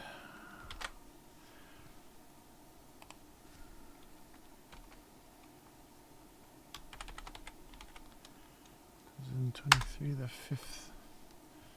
All right. I'll put that one back. Nice. Yeah, it definitely wouldn't have been anything enjoyable. I wish there were strawberry potato chips. Yeah, there were strawberry. There was a couple of like weird, crunchy strawberry chocolate covered things that were kind of like potato chip looking snacks, but these are all just like little breads. But yeah, everything is like strawberry now. For some reason, that's the big theme of this kind of, you know, beginning of midwinter kind of hell. There's a lot of strawberry stuff, and at the supermarket, but they're really expensive. Summer strawberries can get pretty cheap here, but right now, yeah, it's like $10 for like, you know, I don't know, maybe 12 or 15 strawberries, and not huge ones, like pretty tiny ones as well. So yeah, this is the season of strawberry, but very expensive strawberries. All right, so let me just stick these here so I don't forget. So I'm glad you're not disappointed. It was like green. It was this dark, like forest green, like a metallic. Like the bag was very gold and green for some reason, and I guess it was a contrast to the shell, the color of the shell and everything. But ooh, pretty rough.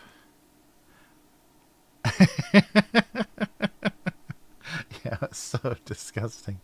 What a great idea for a combination of flavors. All right, well, speaking of, let's take a look at what I did find at the convenience store.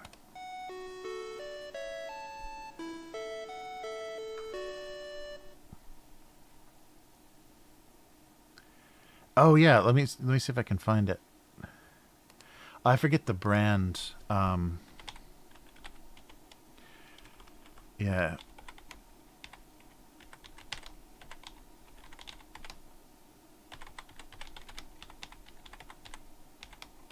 Yeah, it probably has to. I search in Japanese too. Oh no, there they are. There it is.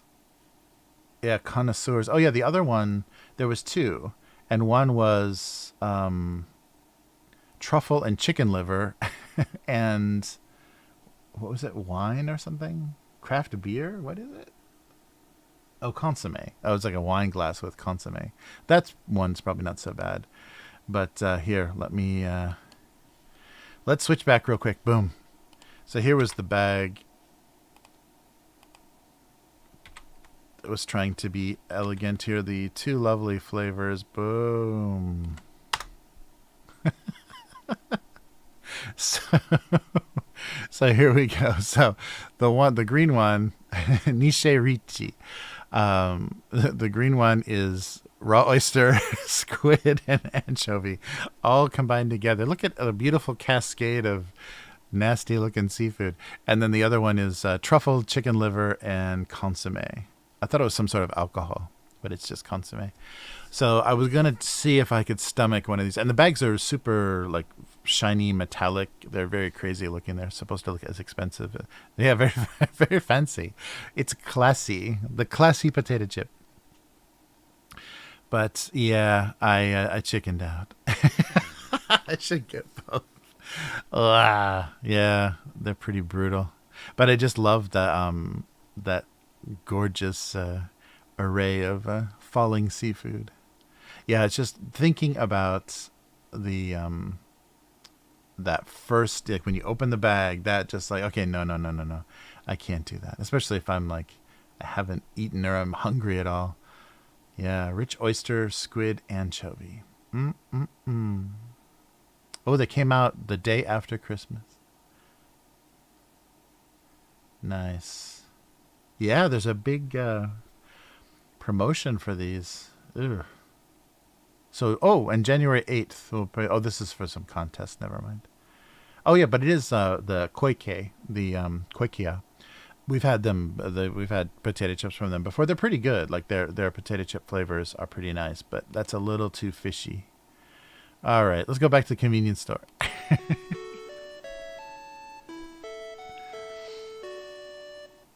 Yes. Dashi flavor on the chips.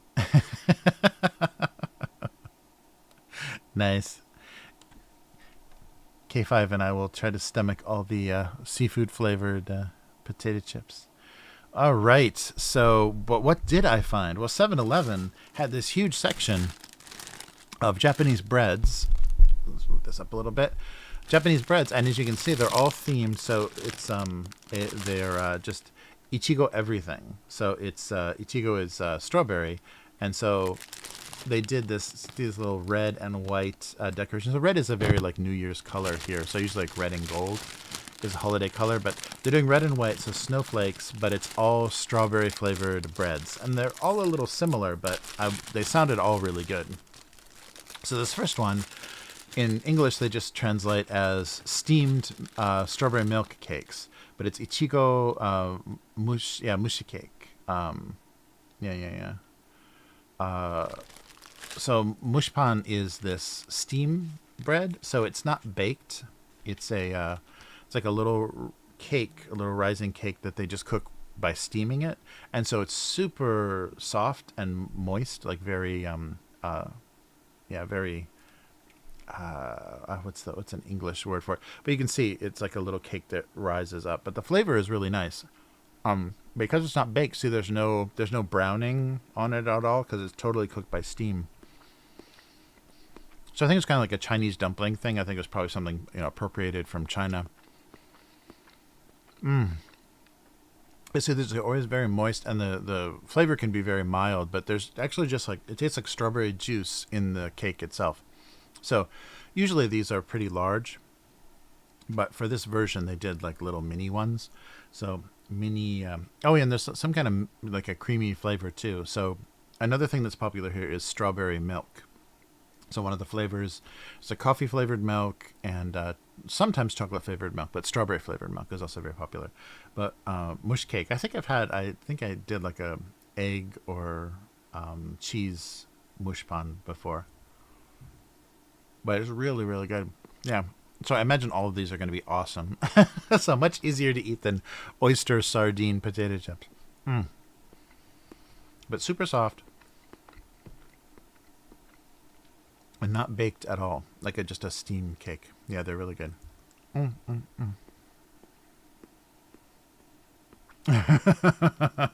All right. So that was the mini mush pan. So the second one, which I didn't recognize, is a strawberry biscuit. So I don't know what biscuit is, but we'll find out what biscuit is. Some kind of variation on a biscuit. Yeah, it looks like a more like a biscuit. But you can see the same series, kind of strawberry winter. Oh yeah. So it's like a more like a melon pan, the melon bread, but instead of the layer of melon juice flavored stuff on the top, that I don't know what that is. This is strawberry flavored, so it's just gonna be a little biscuit with strawberry flavoring on the top.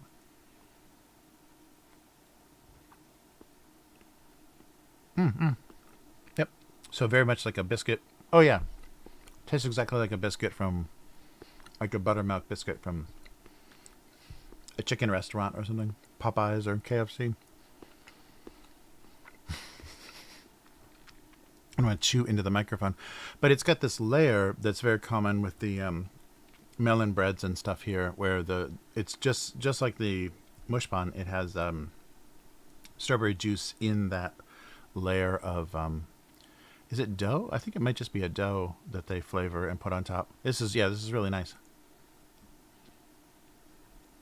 Much less strawberry flavor than the other one, but a nice combination. The biscuit flavor is really nice. Okay. And finally, same packaging, same flavor. The strawberry cream bun. So yeah, just Ichigo cream bun.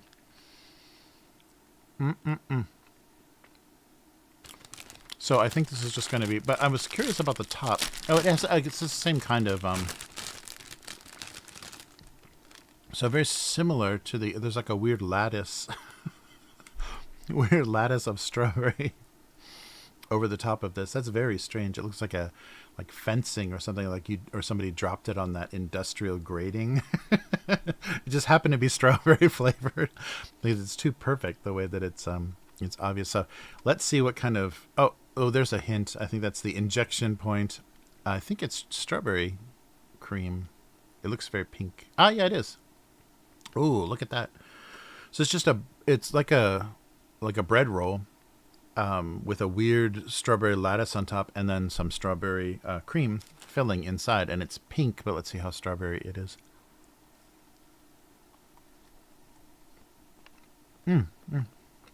Yep, it's strawberry flavored, like whipped cream. Oh, wow. These are all really good. So I'll admit I'm starting out 2023 stacking the deck. I knew all of these were going to be reasonably okay. Yeah, none of these are bad at all. They're all almost the exact same strawberry type flavor. So it's like a strawberry juice introduced into the whipped cream or the top layer of something.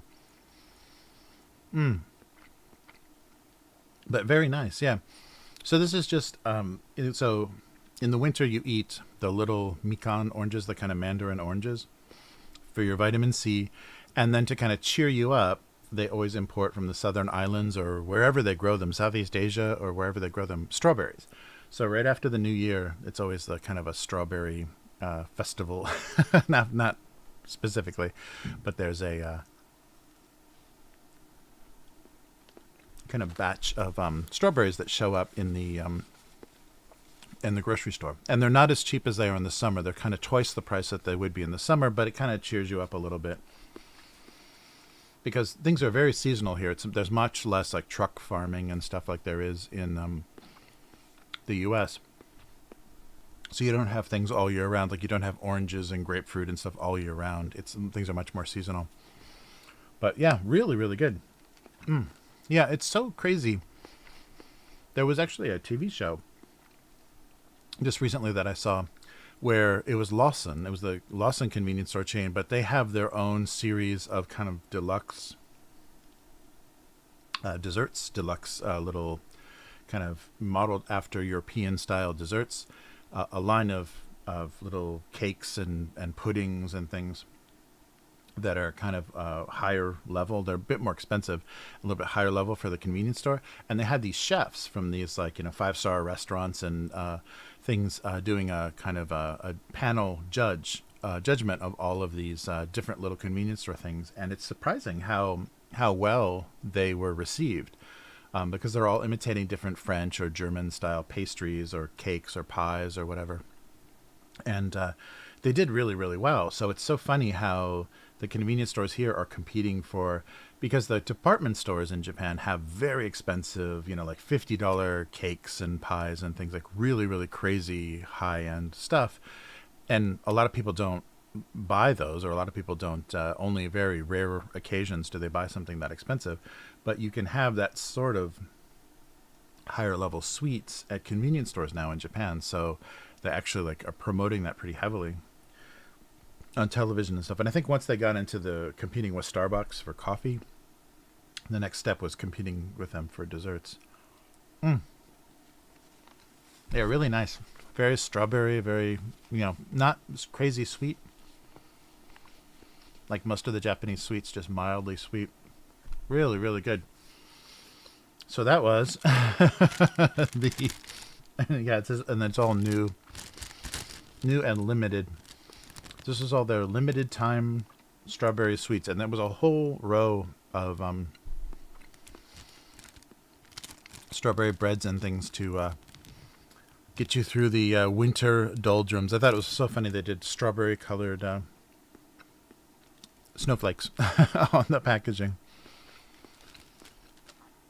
But it's nice. It's so funny how trendy and seasonal Japan likes to do things, and they're always rotating through their own little like established traditions and stuff. So yeah, really good. Wow, all of that was wonderful. So very sweet, wonderful way to start the year instead of a low tide stench from a bag of potato chips. We can do wonderful strawberry bread. Yeah, the one with the strawberry whipped cream inside is really nice. Wow, very good. So 2023. Oh man, I can't believe we're already in another year.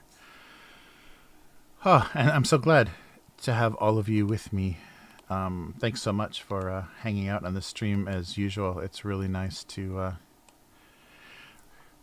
hang out with you guys and brainstorm through these goofball cartoons of mine. It's very fun. Wow. But let's see. Yeah, so this year I will definitely try to put that collection, and so I want your input on that as well. I'll try to put out a some sort of way to like easily submit like the dates of cartoons, so that it'll be very easy.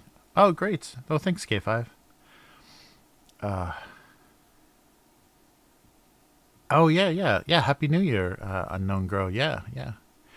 Christmas was delayed a little bit because shipping and everything was delayed. So we usually rely on Christmas presents from my U.S. relatives to kind of make it more American Christmas style, because Christmas in Japan is very low key and very like one gift kind of thing, very small scale.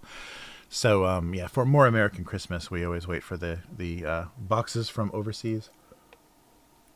So that was a little bit delayed this year, but yeah, my daughter had a great time as usual. But had a Ferrari. Stupid smarch weather. Yeah, an additional month, but yeah, it's really nice to have a little bit of time off. Yeah, so I took a week off from all the live streaming and everything, because I did that nightly reading of a chapter of that book for the hobby channel, for the Upturned table channel. And I just thought, so I had to still draw the cartoons. I had to, fulfill my commitment with Go Comics. So I do the cartoons, but taking a week off, so I didn't have any work or anything for a week. So that was nice. I could just kind of focus on family stuff and, get all that kind of caught up. So it was very good. But yeah, it's so good to see you guys in the new year. And this was really this was such a funny time for me, because I think it was like a January, like 2020, like January 2nd, and I looked at this channel, the Abusecartoons channel. I was like, I've never gotten more than like 10 views on a single stream. Why do I have 150 views on a stream?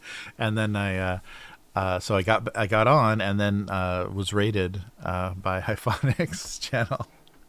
And that was shocking to me. So it was great to meet everybody through that, and we've found a nice little group of a very chill hang, and a nice group of people to catch up with. And I appreciate it too, because it keeps me connected to what's going on in the rest of the world. Things get very weird and insular here. It's good to talk to people that aren't aren't living in Asia. But yeah, very cool. Yeah, really appreciate it. Nice. Oh yeah, yeah, yeah. That very first stream where I wasn't just talking to myself. Although I haven't had a guest on stream for a long time.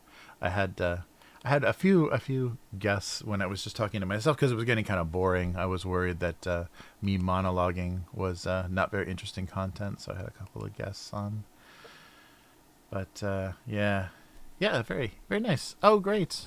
Oh sanctuary. That's a great word, Yum.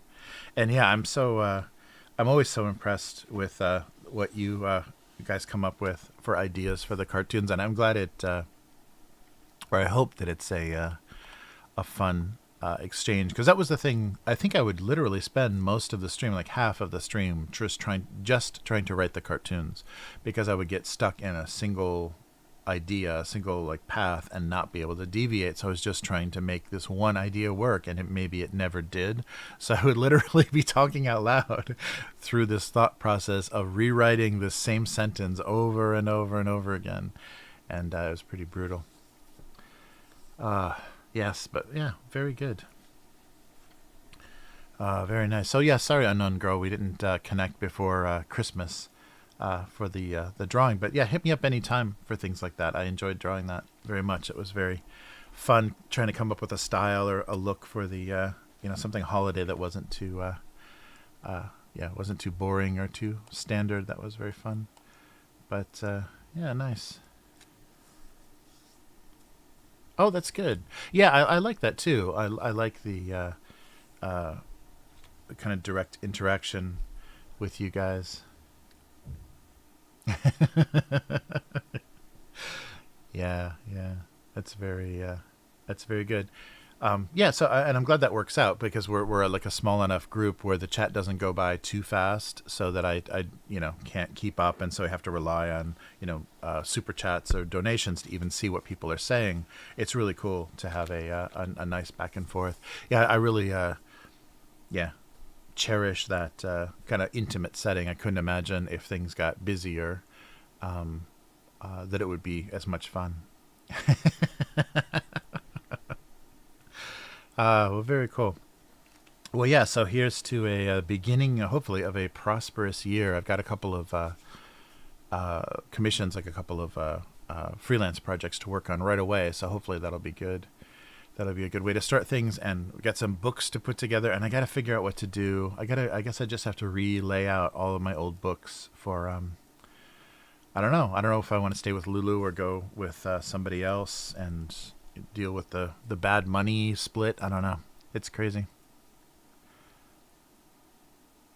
Yeah, no, that's very true. Yeah, like the getting the partnership for YouTube would be nice, but at the same time, it would also mean that I would need enough viewers that the chat would would be its own thing. Would be it's like its own separate thing, and and interacting with it would be much more difficult. Oh, and stickers, yes, yeah, that's right. Keep talking about stickers. Yeah, yeah, that's true. Uh, Yeah, it is tricky, and I think everything is like that. Like, even because I noticed with businesses, like the business that I had with my partner in Los Angeles, we got to this certain size, and I was like, "This is it. This is perfect. I never want to be any bigger than this. We're like we're under the radar. Like we're doing well, but no one's really noticing us. We're not a target." But my partner was like, "No, no, we got to push. We got to be as big as possible. Make as much money as possible. Do as big as possible." But as soon as you hit this certain threshold, then you're a target. Like people know you're too successful, and that they can sue you. They can, you know, go after your servers. They can, the uh, denial of service attacks and all the stuff that happens, all the weird hacking and stuff that happens once you're big enough and people see you as something that they can fuck with. So there is this like really perfect balance, this happy medium to a lot of stuff where you can just be happy and make this thing that has a nice atmosphere and a nice balance, and it's not too stressful to maintain, and it's not too meaningless. It's not me talking to myself for 2 years. But yeah, it's very cool. Oh yeah, no, that's true too. Is what you feel, yeah, what you feel is a successful. And if it is just financial, yeah, and that's why I think a lot of streamers and people do things so differently, is because they just want it to be a money making situation, and do as well as possible. And especially maybe earlier days of streaming when there was less competition, yeah, you could push it as hard as you it was possible to really really monetize the hell out of it. But yeah, it's just weird. I could never imagine like having, there's so much like fake sponsorship and so much like shady things, or influencers are like trying to get people to sign up for things or do something that they know is just a scam, that they know is wrong. Or even like podcasts and stuff that endorse that have sponsorships, that they're just endorsing something like that. Just recently, the Kamikoto knives and that what was it called, real titles or something titles, that was giving you some land ownership in Scotland that meant you could call yourself a lord. Like, there were all these the scam company that was based out of Hong Kong, that were all of these weird fake things that went really hard towards YouTube and podcast sponsorship. So a lot of people were promoting, a lot of like big YouTubers were promoting those things that were just nothing. They were just a weird scam deal. So I never want to be in a situation where I'm thinking about that kind of stuff. That's just crazy. But yes, I'm so thankful for everyone in the chat. It's very fun, and thank you for finding me, and thank you for hanging in there with me for all these weeks. Very fun. And stickers. Gotta remember, stickers. So I look forward to another year again together, and and we'll do this again next week. So if this is your first time, abusecartoons.com is the website, and gocomics.com/domestic abuse is the archive of this cartoon. So every week these get uploaded. So Tuesdays and Thursdays, US time, they get uploaded to the Go Comics website, and you can read in that archive the couple thousands, several thousands of cartoons, and you can watch it evolve into what it became. Nice. Yeah, very good. Yeah, so Happy New Year, everyone, and we will do this again soon. Nice. So, everyone, have a good rest of your night, good rest of your morning, good sleep, whatever you need at this time. Good food, get something to eat. All right. Yeah, so Happy New Year, and good luck and good health to everyone in the new year. That's always a big thing to wish here. So good luck and good health, and see you again next week. So take care, everyone. Goodbye.